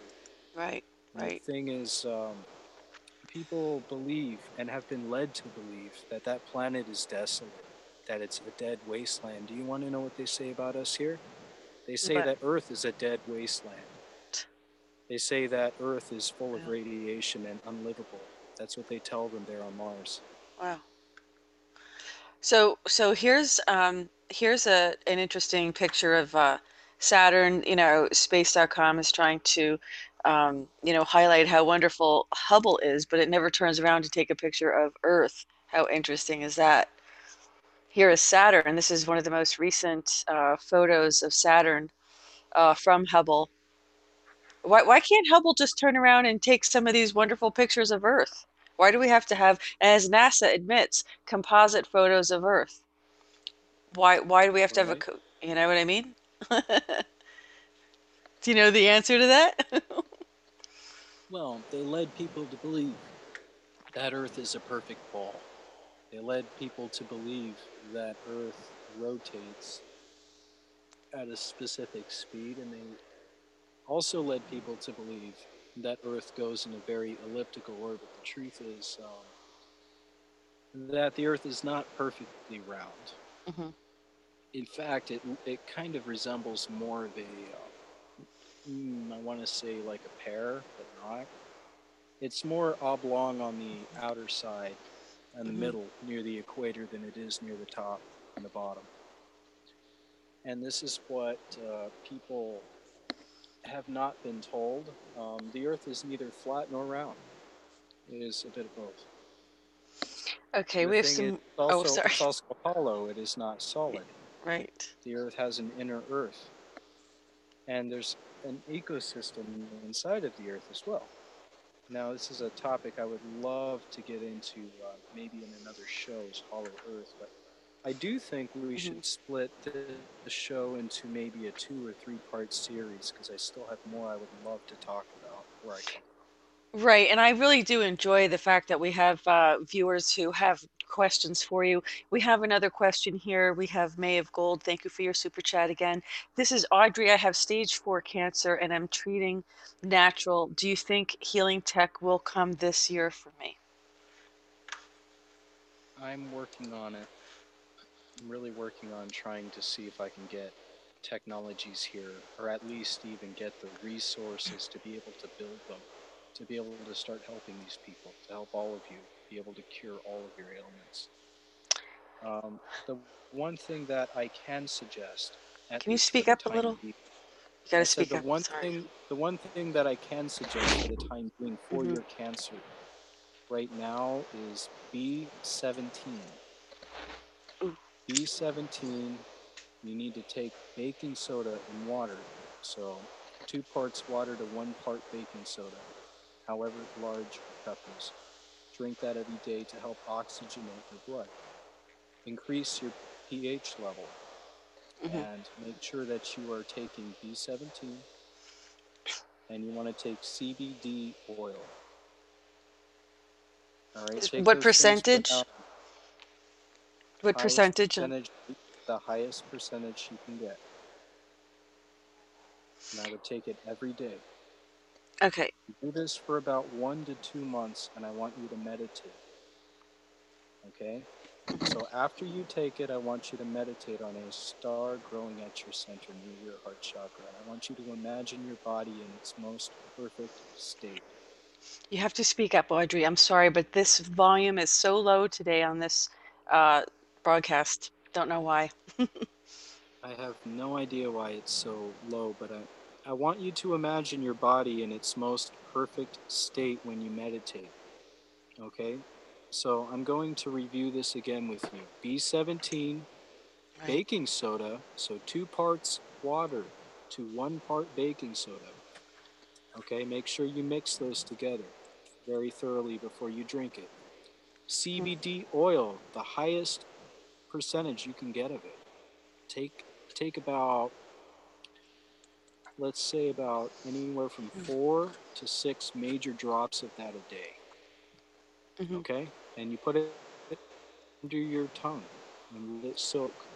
Don't just drink it down right away. Let it soak under your tongue and then drink it down.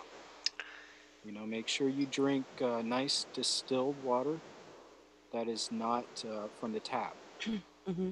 Okay? Stay away from fluoride. Stay away from anything else that will cause toxicity or acidity. Stay away from soda. Stay away from fast food and junk food. Mm. Keep all of those acids out of your body. Okay? I want you to do these things every day for at least 1 to 2 months and then get yourself rechecked. She said she's on MMS and taking CBD and baking soda.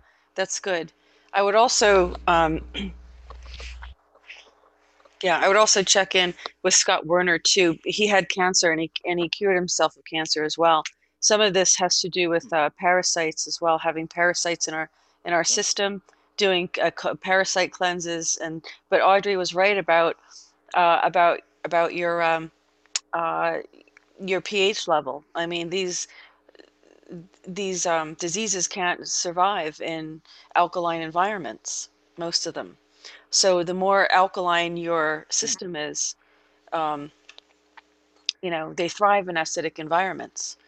And sugar, eliminate sugar. Oh, that's really one of the worst things.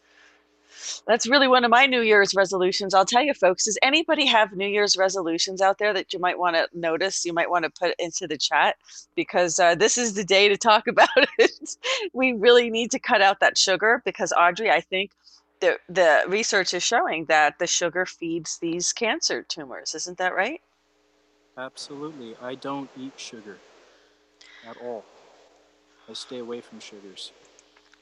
Yeah. I couldn't get you to eat a Girl Scout cookie, remember? I never saw. It used to be, yes. It was very hard getting Audrey to try a Girl Scout cookie. It almost didn't happen. I couldn't believe it. I'm so used to eating this junk, right? Just because it's a society that we live in.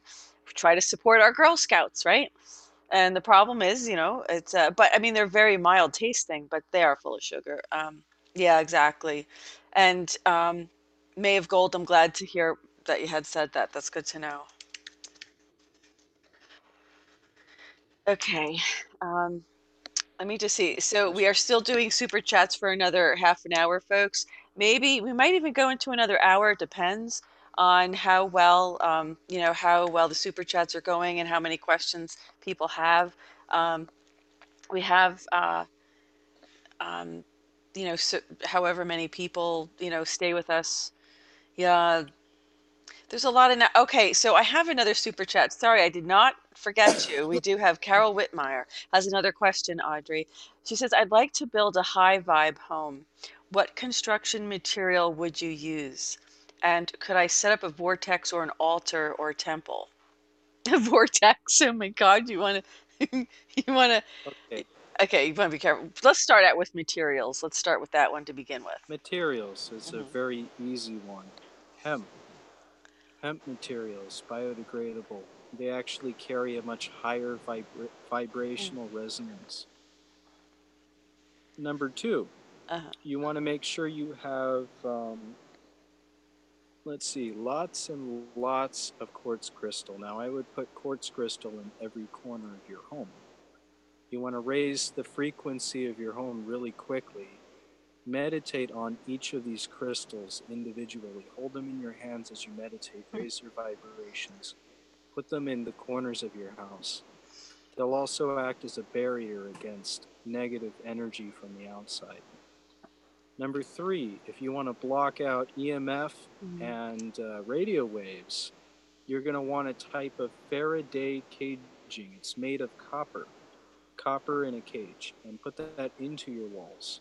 And that way, frequencies bounce off of your home. Now, know that your cell phone Hmm. will not work very well inside of your house because of this. Hmm. Your signal will be super low, and that's not a bad thing. If you're trying to get away from the negative frequencies Hmm. and the radio waves and all of these bad energies that flow through the air from cell towers and otherwise radio towers and antennas, Hmm. then you're going to want a type of Faraday caging inside of your house. This will help guard you against many things, including EMF, or I'm sorry, EMP. Yeah.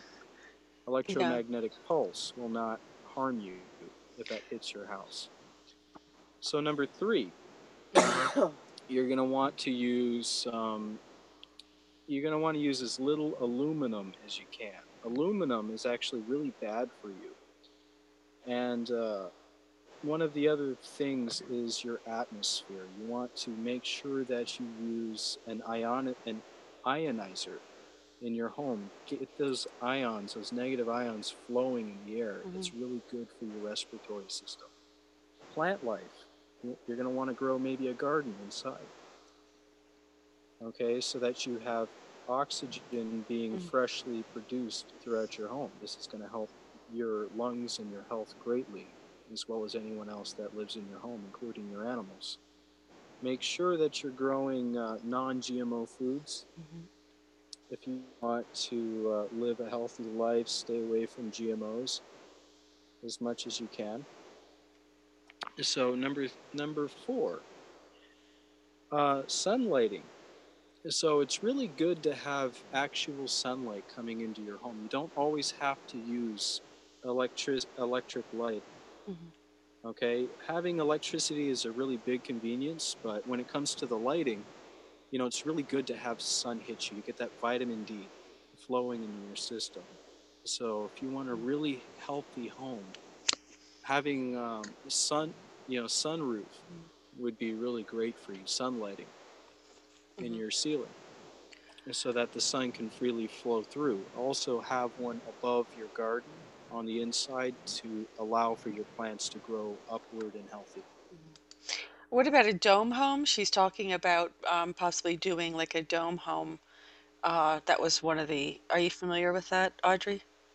Yes, actually, a dome home it's like a yurt basically, and Hmm. that is that I have seen those before, and we used them up at Standing Rock. Actually, Yurt Village was full of them. We had Hmm. many of those dome homes like that. Hmm. They're really efficient. They're easy to set up, Hmm. and they're easy to take down. They're also resilient against the weather. I would suggest if you do set one of those up, Hmm. that again you line the walls with a form of Faraday caging copper. And that way it helps keep those frequencies from bombarding you, especially Hmm. 5G. You don't want 5G hitting you, it will mess with your emotions, it will cause damage internally. So, anyway, Okay, let me just double check the chat and see how we're doing on this. I hope Okay, I hope that sunbathe, answers your question. sunbathe in the nude if you can. Yeah, just forget about those satellites. They don't pay any attention to them. It's funny because people are out there using what are they called? The little drones they got for Christmas. And they're like spying on people. No, I did not receive the photo. It's the goldfish report at gmail.com. I didn't receive your picture yet. Trisha, you have another question. Oh, hi, Trisha. Okay, thanks for your super chat. Do you see the cabal, Audrey, in the next 5 years conquered? So humanity will have free energy, clean air, no chemtrails, and able to meet our star family? Or is the cabal a part of our experience forever while on Earth? That's a really good question, Trisha. Thank you for your question and your super chat. Okay, so do, do I see the cabal basically losing in the next 5 years? Well, I do Mm, see that they will be at least less in power within the next 5 years. More people are beginning to rise up and stand up against their governments worldwide. mhm, What we started up at Standing Rock has been rippling all throughout the world, getting people to stand up and fight back against injustices caused by the cabal against humanity. They're causing humanitarian violations as we speak all throughout the world. These people don't care about life. But what I do see is that they are losing power. Within the next 5 years, they will have less grip on these people. Will they be entirely gone? Not yet. mhm, We have a few more things to do before they will be hiding in their hobbit holes underground away from us. But if everybody stood up tomorrow, if every single person in this world mhm, stood up against their governments tomorrow and mhm. shouted their voices against them, and they did it with love and compassion, the cabal would run, they would flee tomorrow, they would be gone. So really, it's up to the people. It's up to the people whether or not they are tired and done with this cabal enough to be able to stand up and fight and to do what's right for the world and do what's right for all of you. May, just let me interact here for a minute. May, you might want to repeat your question because it's if I did not get that one question that you had, you're saying that you had another question. So please, if you wouldn't mind retyping that in. Um, and again, Nigar Sultana, I did not receive the picture. Again, the email is thegoldfishreport at gmail.com. So I did not get that picture yet. So Cindy definitely, or hold on a second.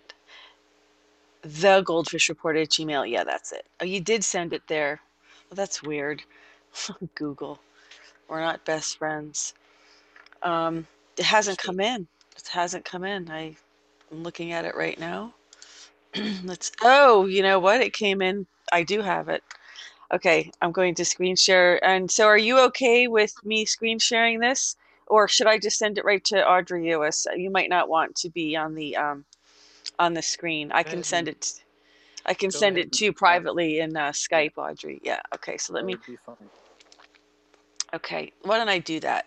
Why don't I just do Okay. that? So I'm going to move this and then I'm going to send it to you. Okay. Good. So that's interesting. I'm curious to hear what Audrey has to say about your photo and whether he can. Yes, I did receive it then. Okay. I hope she heard me that I did. Yes. Okay, give me one moment. Okay. So May of Gold. She wanted. I haven't uploaded it yet, but while I'm doing that, can you answer, can you tell her, okay, May of Gold wanted to know, she said she is Syrian from Sirius B. Can you tell me about them? What can you tell her about Sirius B while I upload this photo for you? Well, a lot of our people initially came from the Sirius star system, so If you can speak up a they little. are okay. A lot of our people came from the Sirius star system Hmm. prior to going to the old Lyran system, so we are all family. Hmm. What can I say about them? They are very Hmm. good allies, all of them. We get along very well. We've fought together alongside each other against Draco in the past. We have, they've come to our aid, and we have a lot of Syrians that live in the Pleiades as we speak. Now, after the Sirius star system, after those planets were destroyed, not all of them, but Cygnus is still around. But the old Sirius planets were destroyed in a war back in. Well, I can't really put a timestamp on it. I'm gonna say a good, at least almost a million years ago. Um, what happened is a lot of those people fled to our system and they integrated into our people. Hmm. So we ended up with a big mix mesh of our old Lyran people Hmm. and Sirius people interbreeding. So we're all family. The Sirius people are very good friends. Okay, Michael Alexander, you said you couldn't send to that email either. No, I did receive it. It went into actually my other mailbox. So, actually, for some strange reason, it went into my mailbox where I receive all my White House press pool reports. I don't know why it did that, but I have it.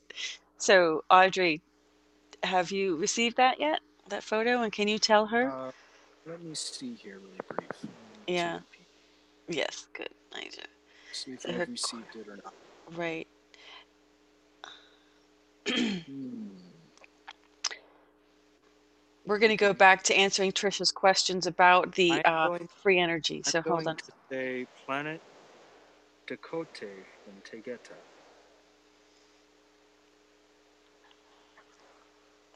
Tegeta is within the Pleiades, so that would be one of the Dakote people.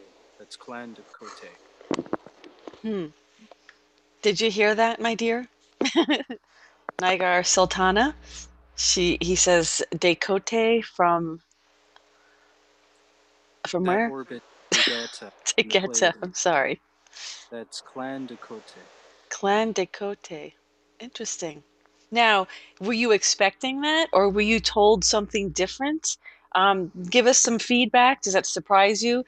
If you were watching this report from the beginning, we screen shared a diagram of where that is. Uh, on the actually, I can pull up another diagram, another map of the Pleiades. If that would be Hmm. helpful. I could do that again. But while I'm doing that, Trisha's other part of her question was, will we have free energy Yes, devices and be able to meet our star family? yes, yes, and yes. Oh, that's wonderful. Do you know when that's going to happen? It's already beginning to happen. I've been engineering some free energy devices here for some time that I would love to release to the people. They're not complete, but when they have Uh, no moving parts, so they don't break down, they don't wear down, they don't require maintenance. They just generate energy. Sorry, my ear. Yeah, I believe you could invent anything, Audrey. I think you could build anything, actually, from what I've heard about your trip up to Hmm, Standing Rock with Dan. Um, absolutely. Oh, I yeah. felt like Iron Man building a suit in a cave. That's how I felt while I was up there. Hmm. But I did it. Yeah. I built a lot of technologies. I built many things for the tribes. I've brought a lot of technological advantage to the tribe where they didn't have it before. Hmm. So with the people's help and their support while I was up at Standing Rock, Hmm. they sent so many donations, so many parts Yeah. that I needed and tools and things. I Hmm. was able to accomplish many great feats for the tribe. That's great. That's great. So let's see if she's giving us some feedback on. No one told me. I just had a feeling that I'm from, yeah, somewhere else. Exact. And so Audrey, can you speak about that? I mean, when you when someone has a sense that they are from someplace else, they usually Yes. are. I mean, is that in Yeah. memory? It's a residual memory from their Hmm. Akashic record. Oh, interesting. Actually, it goes way back in their life and their many lifetimes Mm-hmm. that they feel these connections with other places. They feel that they were not from here, and that the truth is they're not from here. Hmm. And all of these people are from different places. This whole world is a big mixed mesh of peoples from different places, but most of these people came from the Pleiades. Hmm. They're just from different planets in the Pleiades. Okay, if you could just speak up a little bit more. Here we're looking at the map and it's kind of showing all of the stars, and there's Tegeta. And can you give us a little bit more information about Tegeta for her? Okay. Decote, So, you're saying? planet planet Dakote or Dakote actually is where a lot of the Lakota, Nakota, Dakota people came from too. Very same people that are up at Standing Rock, where I went to go and help and support the tribes. Those people also came from Star Tegeta, from planet Dakote. So the people there ended up trapped here along with many others about Mm, 244,000 years ago. And this was during a war that happened in our system. The Draco decided to come to the Pleiades to say hi mm, and began attacking several of our vehicles that we have flying around these star systems, to stand guard. They started attacking some of our ships that were flying in the outer perimeter, and then began trying to work their way towards planets New Lyra and Era. mm, And we were not going to allow them to enter our system. So we fought them off and we chased them out to these coordinates. And a lot of our ships, they had, after we had exited warp speed, if you want to call it that, we ended mm, up in these coordinates. They began firing upon our ships. They had timed the charge cycle for our pulsar cannons and opened fire heavily, breaking the shielding and boarding our ships. They took a lot of our ships down to the earth, mm, crashing them into the ground with the occupants aboard. They ended up taking the occupants aboard and held them as slaves.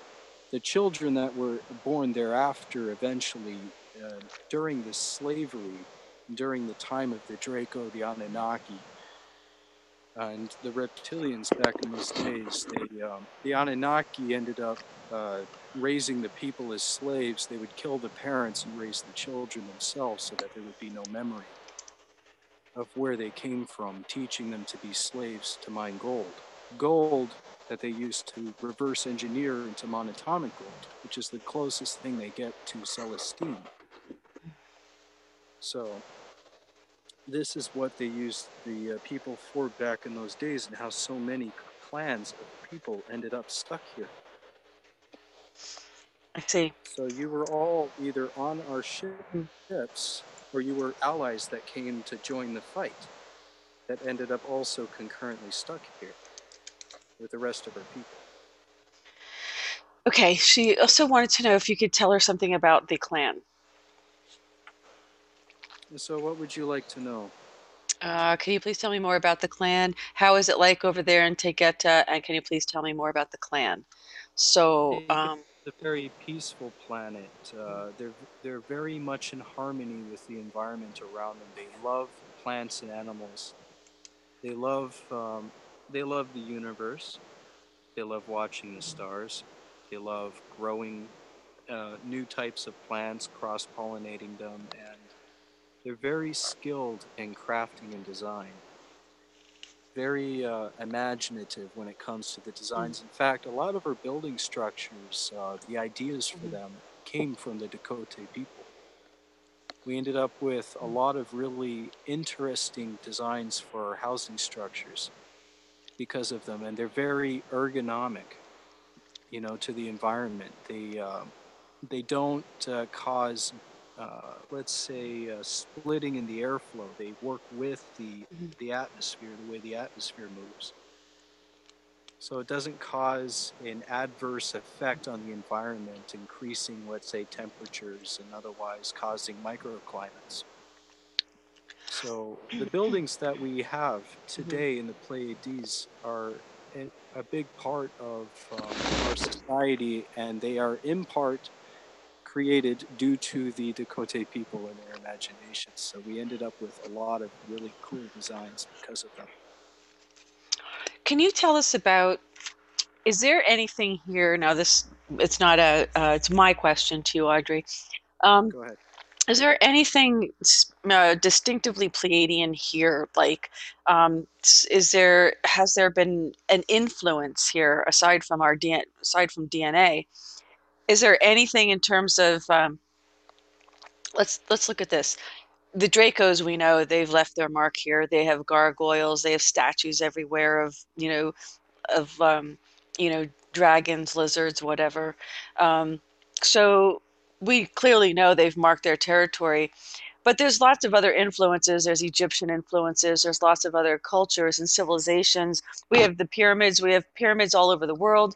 Um, is there anything Where distinctly do you think the Pleiadian? pyramid came from? Is it Pleiadian? The pyramids initially were engineered in Atlasia. What you all call Atlantis translates down to the word Atlasia, or the colony of Atlas, Mhm. star atlas of the Pleiades. That's our colony.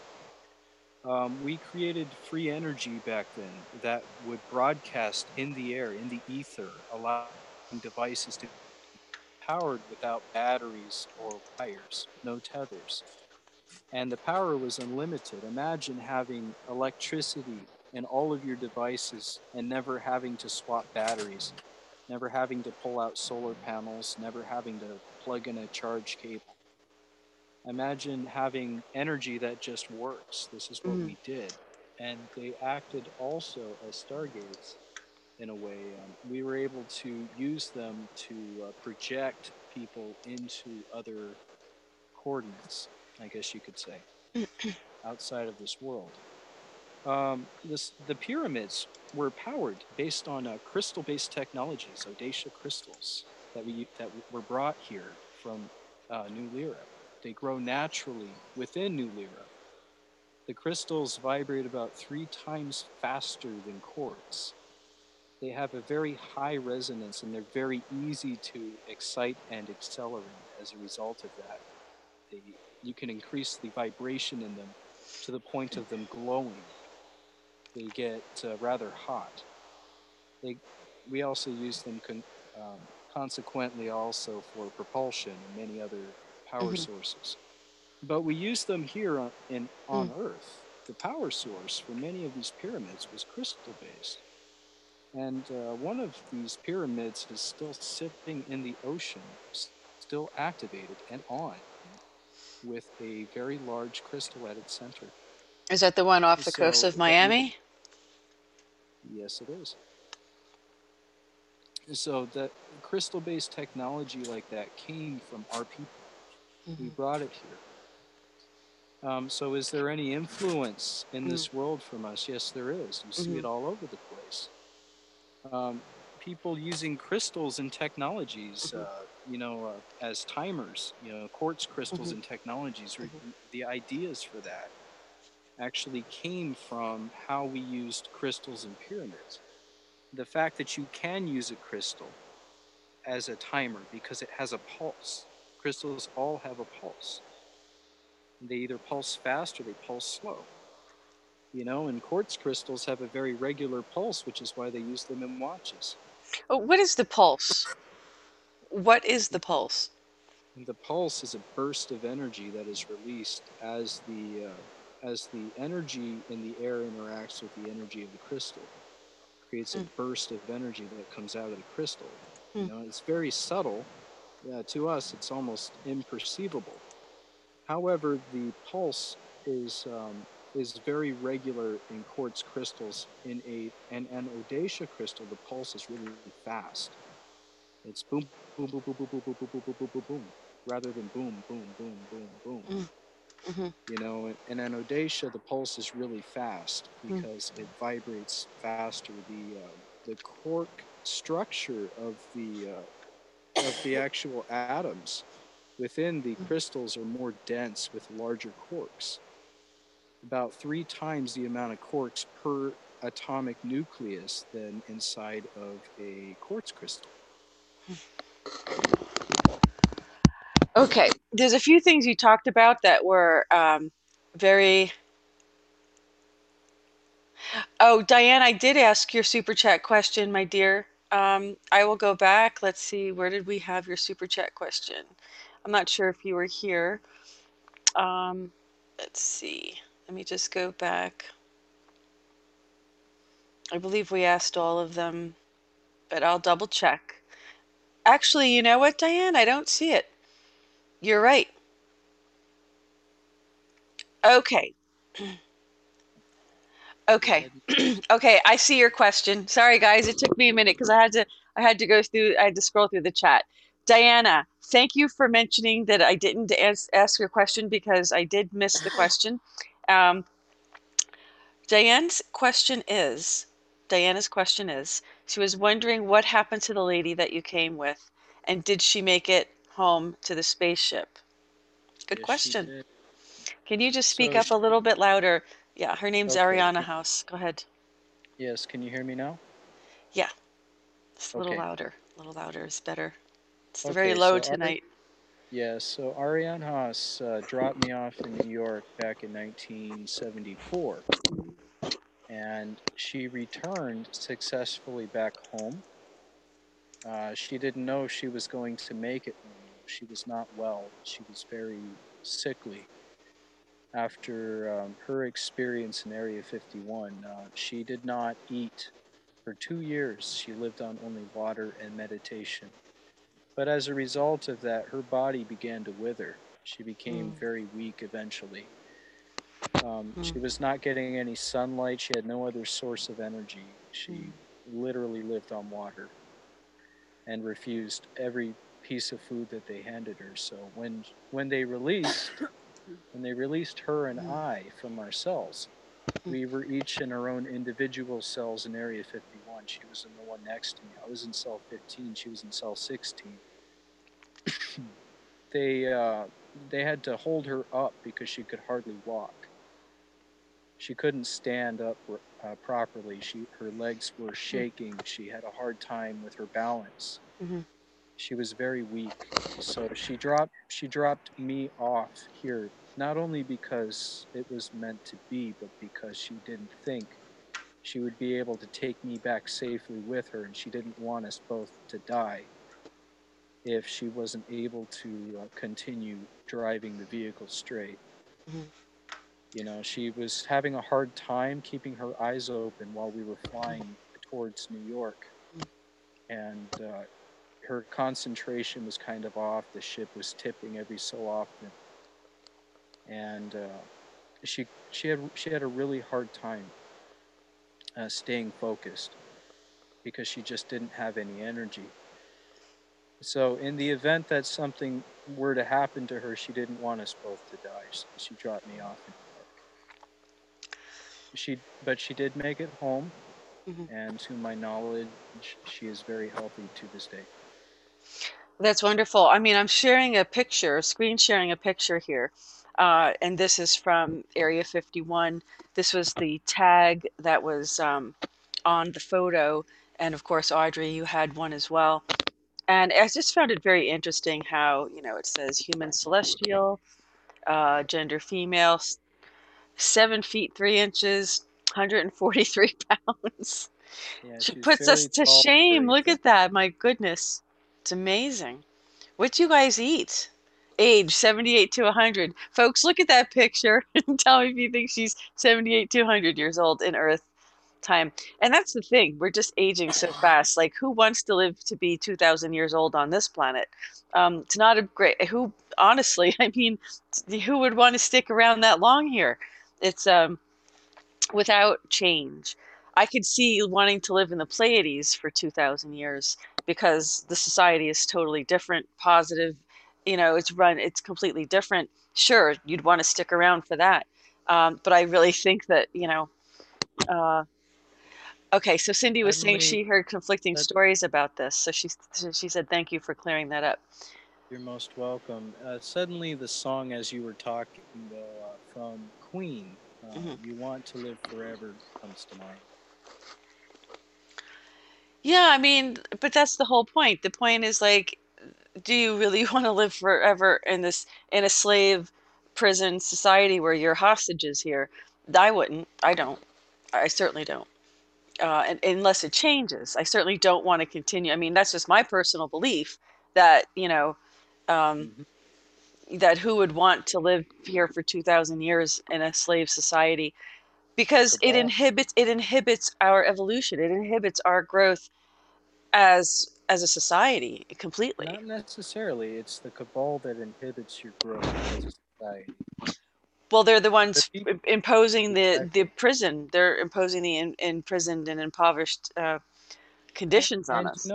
you know what's interesting is the cabal is always striving to live as long as they can, to keep their decaying bodies alive with their negative attitude. And they're trying to use technologies, they're trying to use child sacrifice and some other things to try to make themselves younger Yeah. so that they can continue their evil schemes on these people, continue to harm these people and control them. So I find that interesting, So if I had to answer that question Mhm. for someone, I would say that the only people in this world that would want to live forever in a slave society are those that are controlling it. Yeah. Yeah, exactly. That's what I'm saying. It's kind of like, I think that if we had a better living condition, who wouldn't want to live around a little bit longer and enjoy more time with family? Now, it's an interesting question because I heard I think we had some Simyase Hmm. had shared some information through Billy Meyer at one point talking about that they spend the first 70 years or 75 years going to school. Yeah. What about New Lyra? What is, where is everyone born naturally and conceived naturally? Um, let's get into the good Actually, stuff. Let's get into the good stuff. okay. Well, here's the thing. Yeah, people are born naturally there, but we do have the option to have them born, and I guess you could call it a test tube, um, to actually be grown if we needed to. But that only happens if a pair of, a couple is not able to conceive naturally. Hmm. That's the only time that we allow that. So let's get into this a little bit. What is the mating ritual, courtship? What is it like? And is there, I mean, is um is procreation looked at as a sacred, act between people? It's supposed to be It that way. I think still, many people here feel that way, but sadly okay, sex has been used, as a weapon and all kinds of horrible, horrible things. They've desecrated it really. But okay. what is that? What is it like there? Yeah, tell us. Well, I have, okay, about maybe 300, at least 300 goldfish reports ago. I believe I was talking about that before, but I will talk about it Did again. you did? Thank Okay, you. so where I come from, relationships are not the same as they are here. Marriage, you're not Mm-hmm. married the same way there. We don't Hmm. do it under contract. There are no contract marriages there. We don't have a governing system for that. However, when you are soul married together, it's not just for one life, it's for many because we do reincarnate there many times. And when we come back, we don't have a veil per se. We remember our past lives, we remember what we did before. Our knowledge is carried on. So we just find each other again when we come back. Hmm. And we do that by frequency. Every soul has its own frequency, and that frequency is how we name each other. This is how we know each other, is by our frequency. So mine is Adrius, Adrius, Adrius. It repeats because it's the sound of my soul. This is how it is. It's really fast. So my name comes from the frequency of my soul. So does Arianhas, Arianhas, Arianhas, Arianhas. It's the same thing. It's the frequency of the soul. So this is how you find each other, across lifetimes is by frequency. Now, we are not bound or forced to be with each other if you have a relationship like that. You're not forced to stay with each other. It's a matter of choice. And it's okay. It's Right. never a Hmm. dramatic thing if you decide you don't want to be with that individual. You just go and do what you have to do, and then come back maybe another lifetime, because we have unlimited time, which is why we don't have a concept of time, which is we have no need of measuring our age damage, Hmm. because we're not expecting to have just one lifetime, Hmm. if that makes sense. Well, it makes sense, Audrey, because I think there's many people who actually can relate. Sorry, I had to turn that off for a second. There's So many here people who can relate to the idea of remembering a soul from another lifetime. I mean, yes, you know that so I you all know have people here from my yeah. you all have here what you call soulmates, or twin flames, as you all call it here. Hmm. It's like that, but you're not forced to be with that one if you don't want to be. Hmm. If you want to take a break for a long while, that's okay. We don't have the drama in relationships when it comes to that and procreation. Hmm. We do have family units, and we do live together, and we do travel together. We take care of our children, and we Hmm. raise them, and we teach them. They go through an education process, not a programming process per se here, but they learn whatever they don't already know Hmm. and pick up things maybe that they hadn't finished learning. Now, if you are a new soul to our system Hmm. and you don't have any knowledge, then it's a long learning process. But again, we don't have really a measure of time. 75 years is a good rough estimate as to how long it might take to learn everything you need to know about the universe around you, about the mathematics around you, the language. We speak again telepathically through like a form of intention. It's like the binary of the universe, but we speak in a how can I say this? It's very hard to say in Hmm. English. We speak in a very photographic way, in a very videographic way, with our thoughts, our Hmm. feelings, our conversations. We perceive with our conversations through others as though we were them, through their experiences. We see through their eyes, we can connect with their eyes, we can connect with their ears, we can connect with them. And actually, everyone in our system is connected together in this way. Hmm. You hurt somebody and then they want to talk about it to you, you're going to feel the hurt Hmm. that you gave to them. So this is how we maintain the peace. There's no Hmm. need for police, there's no need for law enforcement. We do have protection. We Hmm. do have those of us that have those roles. We don't call them jobs. It's not really a job, it's more like just a role, something that Hmm. you do to help make sure that a specific purpose is Hmm. fulfilled. So when we go, let's say, into space to run the perimeter of the whole star system to make sure that we don't have, let's say, Draco trying to sneak in Hmm. and try to harm our people. Then we have people that specifically, sorry about that, That's we have little people loud. that specifically choose to be in those roles because they're more adept at doing that. Hmm. We have people that are better at crafting than, let's say, guarding a star system. We have people that are better at building than, let's say, crafting. We have people that are engineers. We have people that are herbalists that are great at Hmm. growing plants. We have people that are great at inventing. We have people that are amazing at drawing. We have people that can do so many different things. There's so many different roles in our Hmm. society. We have people that are just good at taking care of others. Good at watching over their health. We have Hmm. those that act like midwives, I guess, in a way, when they are when we're giving birth. Hmm. But know that in our society, we do not differentiate on gender. We don't divide on gender. A female can have equally as many roles as a male. There is no there Hmm. is no division when it comes Hmm. to gender. There's no division when it comes to color. There's no division when it comes to religion. We don't have religion where I come from. That's only here. we don't have religion per se. Where I come from, um, we do have knowledge of a creator, as I was explaining earlier, but Okay. we don't sit and listen necessarily to what they call dogma. Okay, we need to move on to some questions. So, but this is along the lines of what you're talking about right now.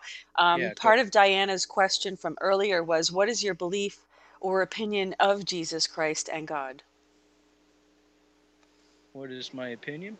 What is your belief I can tell about you that Jesus Christ and God? Yeah, Jesus is Plagiarin, right. and I can tell you Said also that. that God is a creator. You know, what you call God, we acknowledge as the Hmm. creator of everything.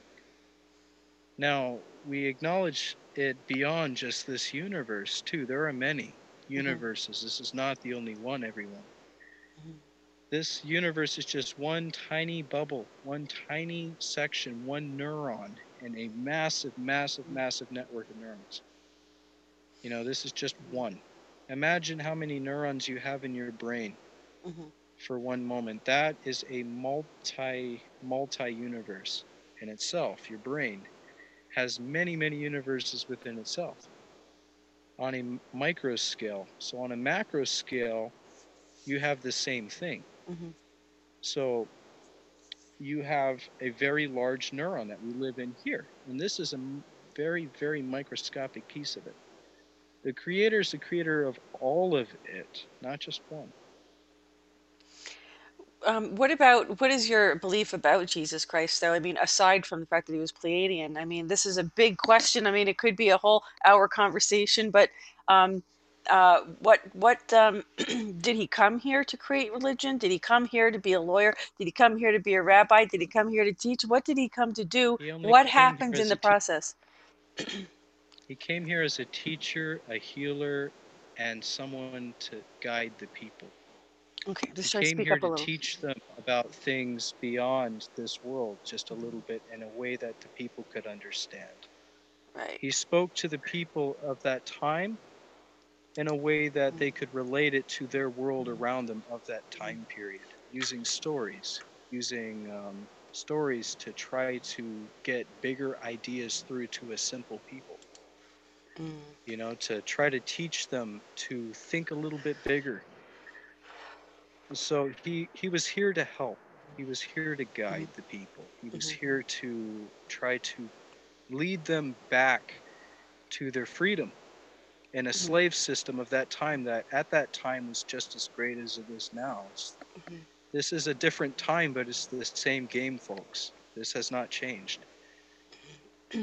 So we've, we've been coming here to this world for a long time, periodically, to try to help all of you, to try to teach all of you, to try to free all of you. Our goal is to give you all the keys to your shackles, to let you all go free. Jesus was no different. mm. He came here to help free the people. That's what he wanted to do, to give you all a free pass, to give you his passport to be free. That's what he came here to do. Okay, So well, I have another question go ahead. from Knight Rider. Knight Rider, thank you for your super chat. The question is, good evening, and what can you tell us about Zora from Hollow Earth? Are you? Zora from Hollow Earth. Well, Hollow Earth, I can tell you right now, is a real place, and there are many civilizations down there. I have not interacted with Zora, but I do know of Adama who has interacted with Zora. So, what I can say is that Adama and Zora would be good friends, Mhm, or at least allies at the very least. mm, So Talos City is our last colony, our last standing colony here. We used to have three colonies from the Pleiades. You had Atlasia, Lemuria, and Talos. So Talos is the only one that is still standing to this day. what about Shambhala? And that colony, Shambhala, Yeah, is also still standing. But that is not one of our colonies, no. got it. Knight Rider, I hope that answered your question. I'm not so sure it's the answer you were looking for, but um, you can certainly ask another question if you'd like, because I know you probably wanted to know more about that. But um, Please, yeah, please. Knight Rider can ask another question. Thank you for your super chat again. Yeah, so I guess the whole thing um, about Jesus being, he didn't come here to start a religion, folks. So the problem was that, he was a threat, obviously, to the Romans. He was a threat um, to the structure. He's trying to change laws, trying to get people to think differently. He was a true threat.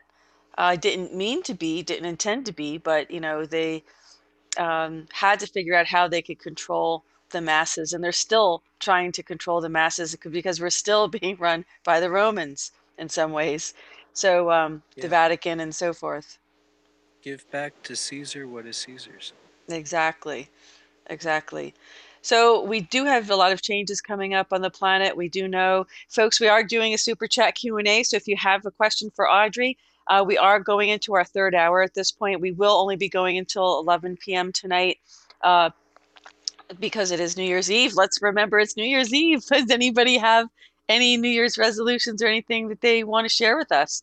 And let's hope with all this disclosure that we've had, Audrey, I think this is wonderful because I really am looking forward to people who are able to start to expand their thinking, as we said in the beginning of the program, expand their consciousness and expand their thinking to incorporate other ideas and other belief systems and maybe revise their belief system, revise what they've been taught by realizing that there are other civilizations on other planets, there are other people, and in fact, haven't they've been here all along?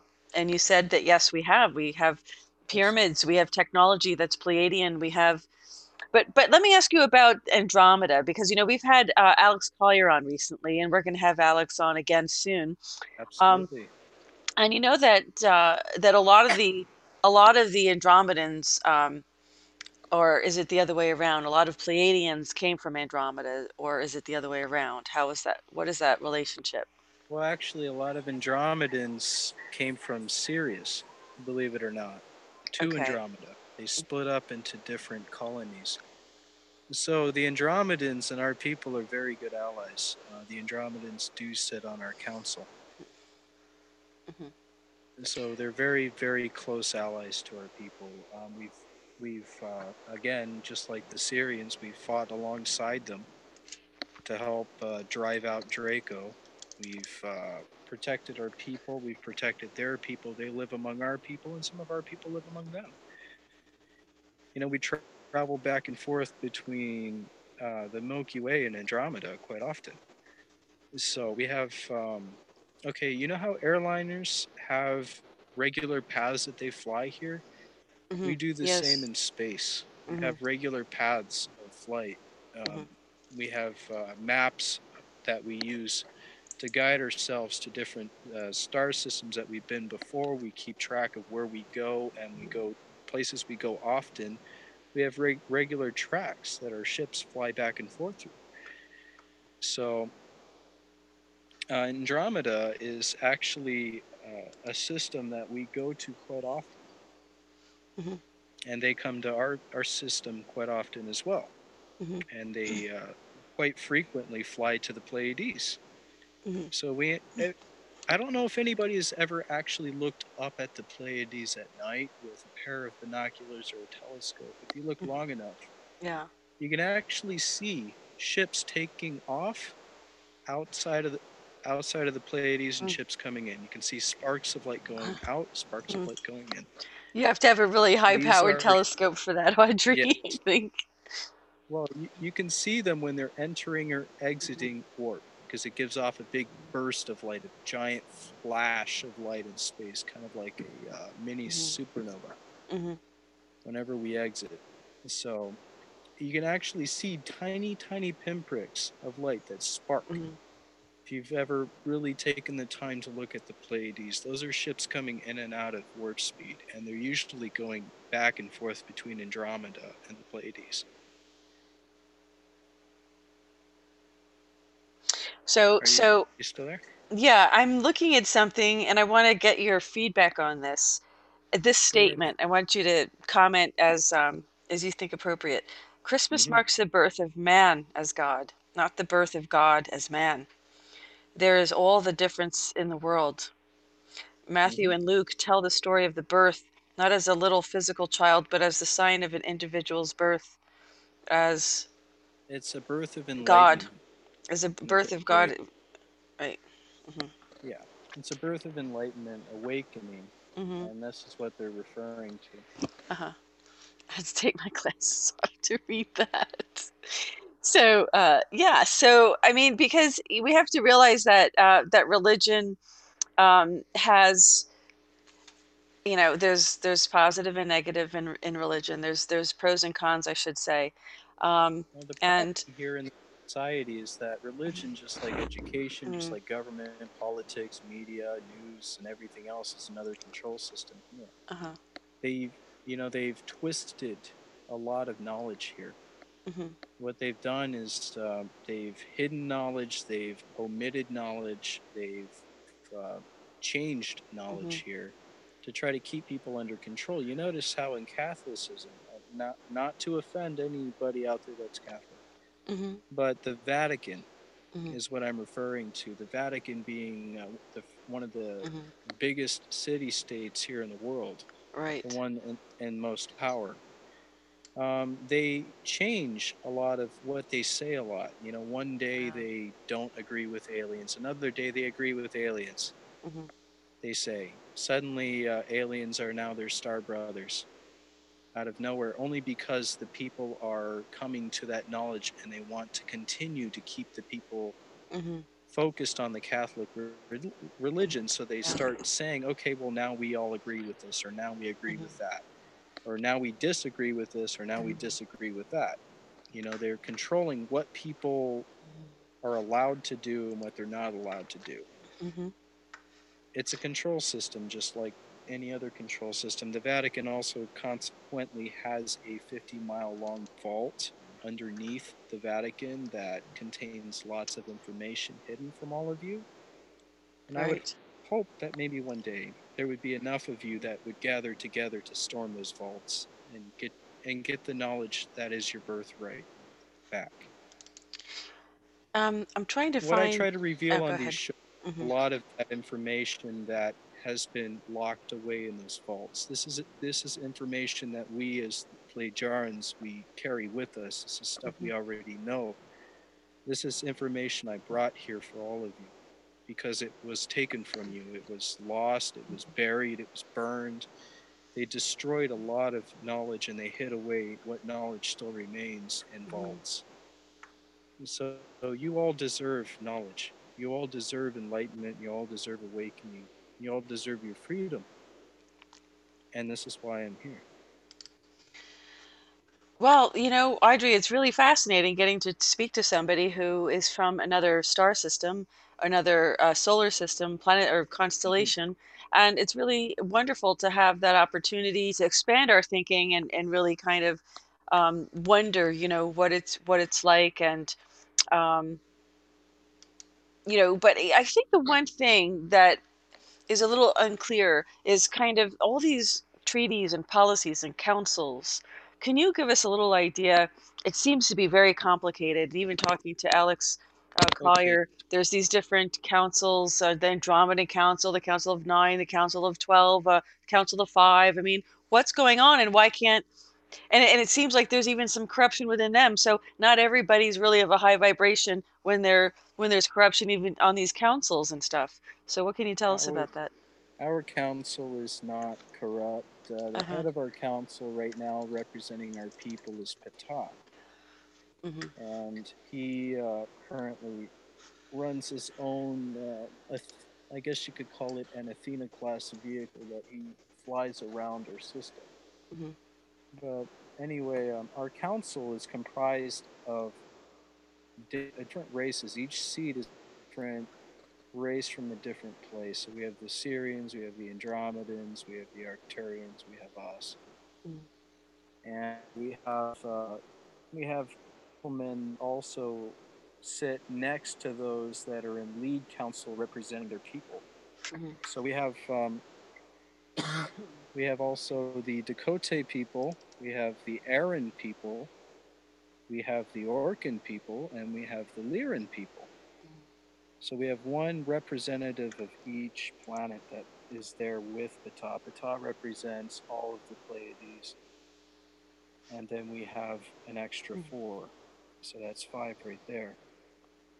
So Andromedans, we have another like three Andromedans. One represents their whole system, and the other two represent two different planets.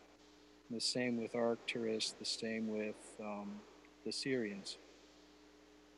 So our council is a council that just comes to agreements and decisions only, but not a government. It's not a governing head per se. We just come to decisions on, let's say, what we need to do to protect our system, or what incoming threats there are, or how we're going to handle, let's say, our negotiations with another planet to help their people. For instance, Earth. We have a standoff treaty with this planet because the Cabal here will not allow us to come and land here to help these people. So, in order to negotiate a form of peace, the only agreement that could be made is that we do not interfere with the people here. I would say we failed that miserably, but that's only because I was forced to be stuck here. Now that happened not by my fault. We were not actually heading here to this planet to land on the surface. We were going straight to Talos. And they forced us to be here, and as a result, I have a forced treaty to be here as a prisoner of war. So, but as such, and having now citizenship here in the United States, being a citizen and a slave with a slave number, I have every right to represent these people and my people at the same time. So that also makes me a diplomat It and does. an ambassador. It sure does. And so, are you in communication with anyone back in the Pleiades? And if so, what can you tell us about that? I'm in communication with Ptah, Arianhas, and the rest of them up there, even Semyazi. I sit here, I meditate, and I communicate with them from afar as much as I can. It's not easy to get a message out, though, because here, with all of the frequencies and the radio waves, it makes it really difficult for me to get a message out. Now, in order for me to, let's say, give our people permission to come here, I have to send a hail signal out, which legally by treaty gives them the legal right to land here without being fired upon. And only for the time that they are landed here can they be here. So the moment they take off, again, another hail signal would have to be fired out into space for them to come back. Again, to have permission to come back. So that is the only one exception, and that has to be done by a special beacon, one that I've been working on. Okay, another question. Again, Knight Rider, thank you again for your super chat. Why the Draco reptilian wars, etc.? I guess life would be boring. Please explain. Thanks. Are you talking about the Draco wars in the Pleiades, or are you talking about the wars here on this planet? Knight Rider, could you just type in your clarification to your question on that? Why do we have, I guess you're talking about here because you're saying I guess life would be boring. So why do we No, life have, would be very peaceful without yeah, them here. yeah, I There would be agree. no more wars, there would be no more slavery. You would all have the freedom to create without limitation. You would all have no Mhm. restrictions on resources, no restrictions on money, because there would be no need for money. Everywhere. Imagine having all of the freedom you need to build whatever you want to build Hmm. and to travel wherever you want to travel. Oh It yeah. would be true freedom to be able to come and go as you please Mhm. without the Draco, the reptilians, and the Anunnaki stopping you from doing what you want to do. Having no captors means that you are free, Mm. and having freedom means that you can do whatever you want, so that would not be so boring. There would be no need for war, there would be no Mm. need for commerce. You'd barter and trade, and people would be happy. Okay, so Knight Rider's clarifying his question, and he is referring to everywhere. So, okay, so I guess so. Knight Rider, I guess, is trying to figure out why the Draco reptilians have this urge to create war wherever they go. I think that would sum it up pretty That's good. because why does a snake bite? Why does a scorpion sting? You know, why do ants bite? You know, why do wasps sting? Mm. You know, it's in their nature to do so. You know, spiders, they also bite. Why do they bite you? If you're not there to actively hurt them, why do they come and bite you? It's the same thing. Mhm. You know, they are as they are because it is in their nature to be that way. This is just what they do. They're very resource hungry. And in order to get those resources, they will do whatever it takes to get to them, Mhm. including annihilating a people, if that's what it took. But in this case, they've evolved a little bit to know commerce, Mhm. to have leverage, to use leverage to do business. And war for them is big business. And so Mhm. is slavery, big business. And slave trade is big business. You know, they get more resources, more of what they need on a planet depleted mostly of it by trading now because it's hard planets are becoming harder to come by that have the resources that they need that they Mhm. require. So in order for them to get more of what they need, they play a game. It's like a chess game. And they do this using slavery and war. But again, it's still at their very base nature to be the way that they are. And there's nothing that we can really do to change that. What we can do is get them to relocate. And you do that by making this environment something they don't want. And the way you do that is by having than more people rise up than there are reptilians in Mm. count here in this world. Get people to start voicing their opinions, to start standing up and fighting back with love and compassion. The one Mhm. thing that they cannot Mhm. stand is love. They can't Mm. stand high vibration. They don't like Mhm. that, which is why they create such a miserable environment for you all because it's conducive for them. Aw, Blue. Is Blue feeling blue? That's Audrey's dog's name Yeah, is Blue for people who don't know, but that's who yeah, you hear in the background there. yeah. That's Blue, and the fireworks are getting to him. He Oh, also yeah, they loves scare them. attention. We're down to our last 20 minutes for super chats, folks. So if you have questions, we've got 20 minutes left. So we have to give Audrey time to answer them. So we have another super chat here, Nancy Proano. If every structure comes from source, then why is there evil? Why are there Draco reptilians and others who are from the dark? Why would source create this? There's a very easy answer to that because it creates a form of balance. You got to understand that the creator is full of love, but is also about balance.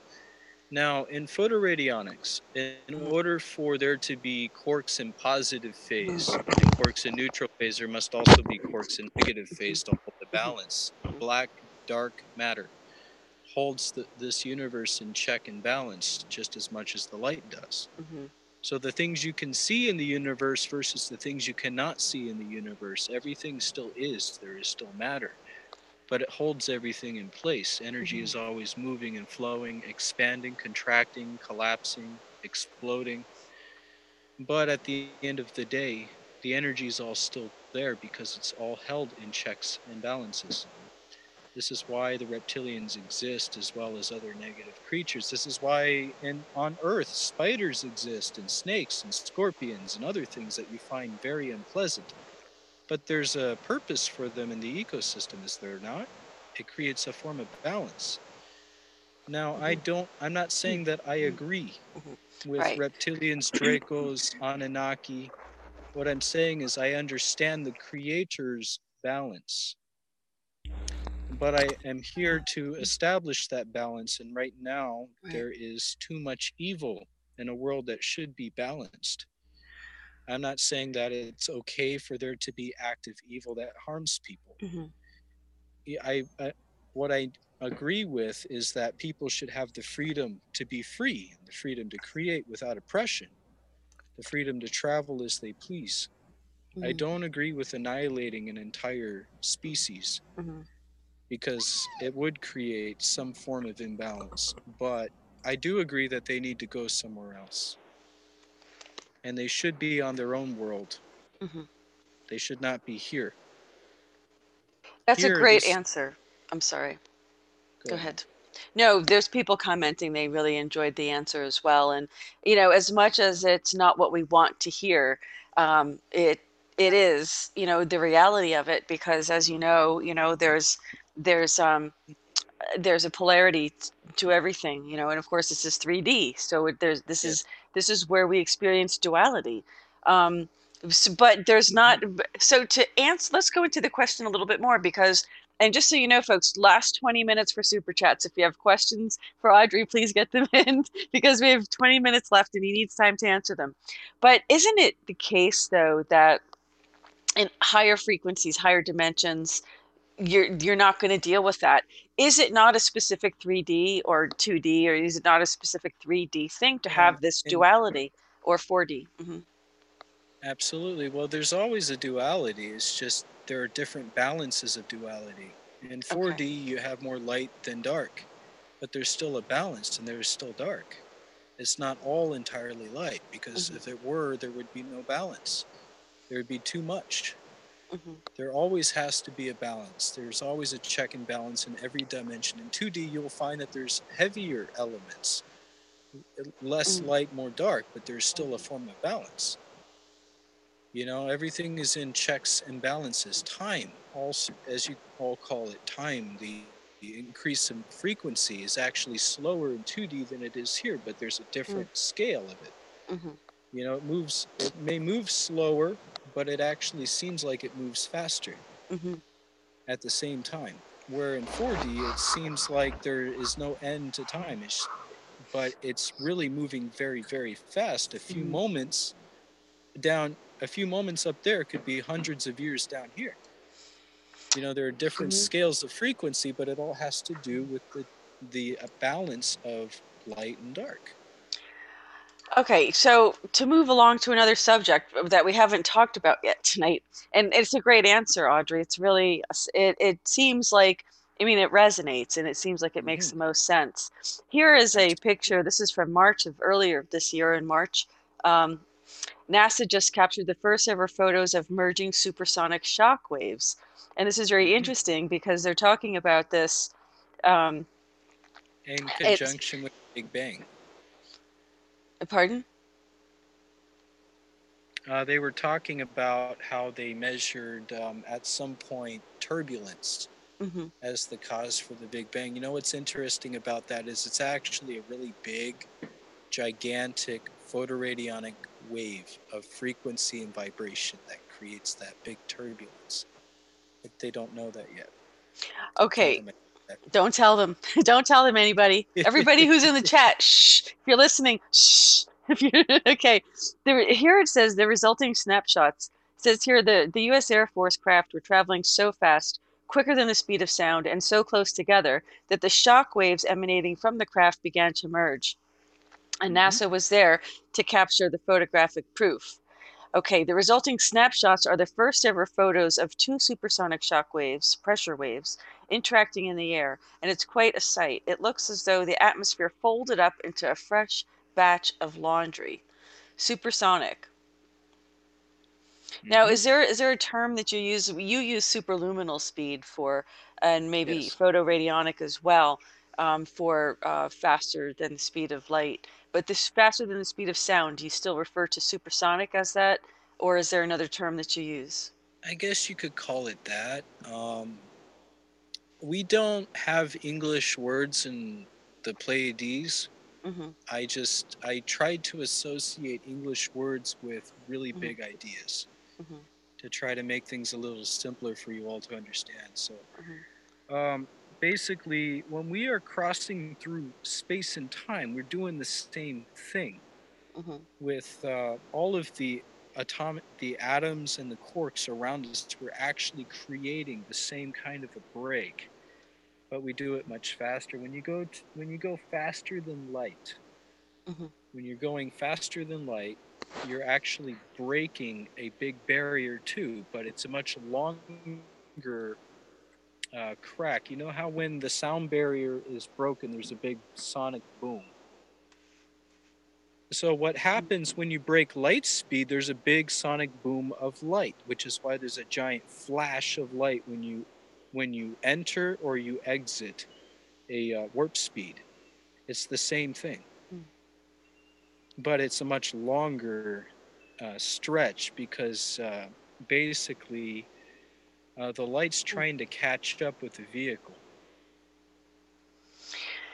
We're going to get into this, I think, a little bit more in our next live stream where we're Yes, going to talk absolutely. this, I yeah, would because love here, to talk about this. exactly, here they're talking about another photo that's snapped called the knife edge shot of a supersonic wave, which is created by a Mhm. single T-38. This is interesting because this is what they call a, where did it go? Cherillion photographic technology. Now, look, folks, I mean, look at this technology, right? But we can't find homes for homeless and we can't feed the hungry, but we can take pictures like this. And it's worth watching people die on the street, isn't it? I mean, come on. This is only benefiting them, not us. And we're paying for it as the taxpayer, and we really should say something about that. But what we're going to Mhm. talk about on our next live stream is we're going to focus it. It's going to be very heavy technology focused, much more on the physics side of things. As we wanted to keep this mostly about ascension and about life on the Pleiades this time, and I think we've done that pretty good. But next time we are going to be focusing a lot of attention on the technology, on advanced technology, on advanced physics. And like Audrey said, remember, don't tell anybody. Okay, wait a second. We have some more super chats, so let's get to them because we are going to we have like another 15 minutes, folks, and then we're going to be done for tonight. And want to Mhm. wish everybody a very happy new year. So let's get this other question. And Knight Rider has another question. What can you tell Yeah. us of a second Earth for all that want to exercise their free will and stay in a lower dimension? Thank you for your answers. And Knight Rider, thank you for your super chat and your wonderful questions. Okay, Do you want so me to repeat that? yes, one more time, Okay, please. okay. What can you tell us of a second Earth for all that want to exercise their free will and stay in a lower dimension? I think Okay, Dolores so Cannon he's talked about referring. that. Yeah. Yes, he's referring to another Terra Earth that is Hmm. in another dimension. Hmm. Actually, there was one that crossed through this Earth in alignment about a few years ago. Hmm. And at that time, people were starting to see, let's say, buildings in the clouds and other things, Hmm. floating buildings in the sky when they Uh-huh. looked up above and they took pictures of it. This happens, once every couple thousand years, you'll find that the planet will align almost exact with another sister planet to itself in another dimension. Now, in Hmm. that other one, yes, they live with more Hmm. freedom. Hmm. They do. It's a lot more peaceful. Uh, in that time, in that specific dimension, I guess you could even call it a timeline because it's almost parallel with ours. Hmm. What happens there is that they actually had a, I guess you could say, a Tesla that was never oppressed. Imagine having one that was not oppressed or assassinated, one that was free to invent, and what happened to that society.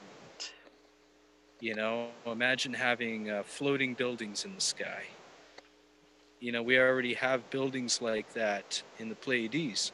Mm-hmm. You know, we have buildings that float. We have buildings that are above the ground because the ground is always quaking. It does quake a lot. Mm-hmm. And the planets are still growing, still stretching. So as they do that, you Mm-hmm. know, the ground cracks open and lava comes out every so often.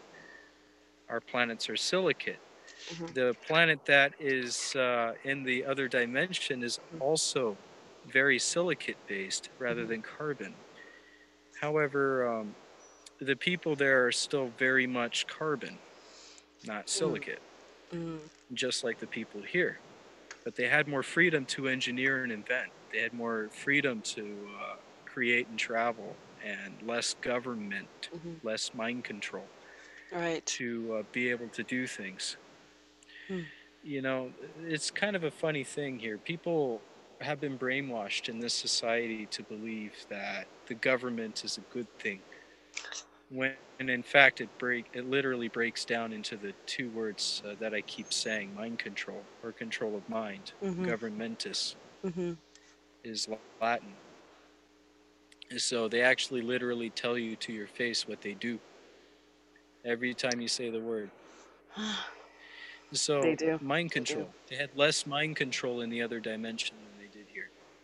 Okay, let me just make an And announcement here. We have 10 minutes left, folks. If you have any questions, we have 10 minutes left for our super chat Q&A with Audrey Ewis. We will be back with another these are so successful, Audrey. We just it's so wonderful to do these with you because you just have so much information and people absolutely love connecting with you and they really do love the information that you have to give and there's always new information coming out. Now next time we're going to focus more on the physics side, more of the technology side, and we're going to get into that a little bit more in much more detail, like some of the mhm, things that we were screen sharing tonight.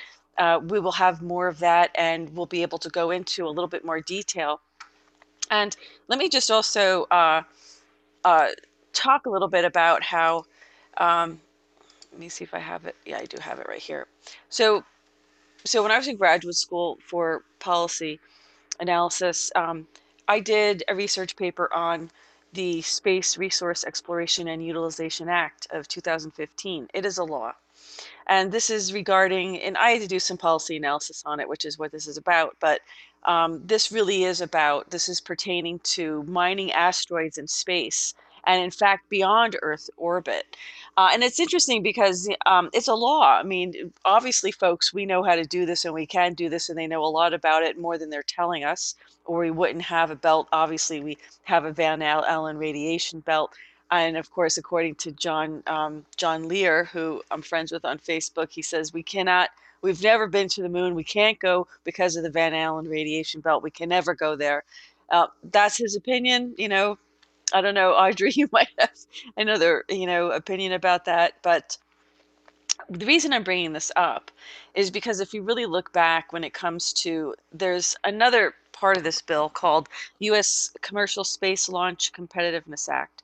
And if you remember, the president recently announced when we had the two all-female astronauts in space, talking about that we were going to Mars, that we've already been to the moon, but we're going to launch from the moon. So this is very interesting because the president said we have a lot of wealthy people in the United States who like to uh, shoot rockets into space and launch. They like to go into space. So they're going to be commercializing space. And you all know that they've been, wanting to do that for quite some time. But this is not just about what's going on with space and that we have a new U.S. Space Force or U.S. Space Command. This recent bill that was just passed included funding for that. So we're establishing that, although we've already had one for a long time. If you know anybody, if you've watched any of the older Goldfish reports, you know about the secret space program whistleblowers. So we do know about, these, and of course, other programs have the whistleblowers as well, talking about the secret space program and lots of other interesting things. They're talking about there is an outer space treaty. This is what I want to get into, Audrey, and maybe next time, if you have time, we'll go into trying to understand a little bit more about these treaties because it just seems like humanity gets the short end of the stick every single time. There really isn't anything in here to benefit us although these bills say that they have to, that whatever resources, whatever um, whatever benefits that come from the space exploration have to benefit mankind. But does it really? Does it really? So, folks, we have like 6 minutes left for Super Chat Q&A. If anyone else has another question, we have 6 minutes left. So, let me just continue. It talks about, so this isn't just about policy, and the reason I'm sorry I'm scrolling, but what happened during the last presidential election was interesting because you had people like John Podesta coming out and talking about UFOs then. And notice how the media didn't pick it up and didn't do anything with it. You also had, former First Lady who's probably about to be indicted very soon, Hillary Clinton, who said that if she was elected, she would tell the truth about UFOs. And nobody, mainstream media, not a peep, not a sound out of mainstream media. I will reveal the truth about aliens. And these are her quotes. Maybe we could have like a task force go to Area 51. Well, interesting, right? And she was dropping these hints, and nobody picked up on it, or at least the people didn't um, go with it. And then here you have a UNICEF program called announcing and promoting tolerance for extraterrestrial life. And with a very different looking boy, but very humanoid, of course. And it's very interesting because then, of course, you have the Vatican saying that the Pope was willing to baptize aliens if they came to the Vatican. Who are we to close doors to anyone, even Martians? This is what they said. So it's very I would interesting, like to folks. see. I would like to see if he would like to baptize me. That would be very fun. Yeah, but he doesn't worship the same God you do. Not that I'm assuming you worship anybody, but I mean, I'm just saying that, his God is not the same God as mine, or at least, Oh, um, I would no, but I would find it rather flattering if he had actually tried. I'm talking like lesser gods, like, I mean, I only, the creators sit for me, I don't have like Moloch or anybody else, it's like that's the satanic side of it. But you're right, like to see him try to baptize you. That's very interesting. Okay, so these are, so we're in the age of disclosure, folks. And so this is one of the reasons I brought this up and was talking about it. And I just want to thank all of our viewers for being with us tonight. It's been a really wonderful couple of hours, a New Year's Eve to spend with you all. And I really was, I'm very happy to spend New Year's Eve with everybody. Thank you all for your super chats and your wonderful questions. I thought they were wonderful. And Audrey, did you want to have any do you have any comments that you'd like to leave our viewers with today? Wonderful, wonderful questions tonight, all of you. I really enjoyed this conversation. I'm looking forward to more, and I just wanted to say, I really do enjoy doing these super chats with all of you. It's not for, the money. I'm not doing it specifically for the money. I love the questions. You guys come up with amazing questions, and I love giving amazing answers. So, Yeah. I want to thank you all for, coming to our show and listening to us and asking the questions you did. The next show we do, as Luisa was saying, we will be getting more into technology, more into photoradionics. I want to teach you all some things. So I'm really Mhm. excited about this next topic. And I think you're all going to come up with some really, really good questions. Yeah, and I think, when it comes to these programs, I think the best thing to do is to um, be prepared, do a little Yeah. bit of research on it so you can have some really good questions because you want to go into, I think what we want to do is talk a little bit more about Nikola Tesla and what was suppressed, what he discovered. And of course, there's things like this, and I meant to mention this. Um, there's this this is called an Orgon what is it called? This is Orgon Energy Devices by Light the Light. Lite, the Light. And this is a really wonderful woman by the name of Michelle Hood who makes these, and they're absolutely beautiful. And she sent them to me as a gift. And I wanted to just share this with everybody. And if you can go look her up, And there's several sizes. There's all different sizes, and I do keep these here by my computer. And I wanted to thank her personally, which I haven't done yet. But Light Delight by Michelle Hood, and she makes these beautiful orgone pyramids, and they are really good for absorbing energy and um, uh, all kinds of good things. Audrey, you can probably explain that more. Where was James? Orgonite James, doesn't just absorb energy, it can yeah, even split up reduce. thunderstorms in the sky, break down weather, it can make Right. your environment a lot more peaceful. Deflects frequency as well. Hmm. Maybe not to the same degree that Faraday caging would. Hmm. However, it does help deflect frequency. It also Hmm. keeps away bad spirits. Excellent. So I should probably keep those closer to my bed. yeah, that's not a bad thing.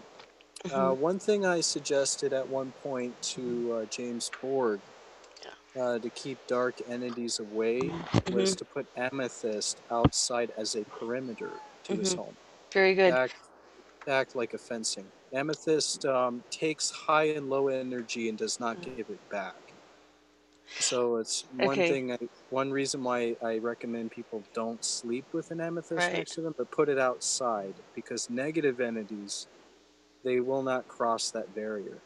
And I also heard iron as well, cast iron. But we are out of Iron, time, folks. It's 11 p.m., folks. We want to wish you all a very, very happy new year. We will be back to do another one. And please watch for our announcements on the Facebook news page, so the Goldfish Report Facebook news page, and also on Twitter, which we will be announcing and promoting that. And we are done for the night, folks. Audrey, thank you so much for joining me. It was you're a most wonderful time.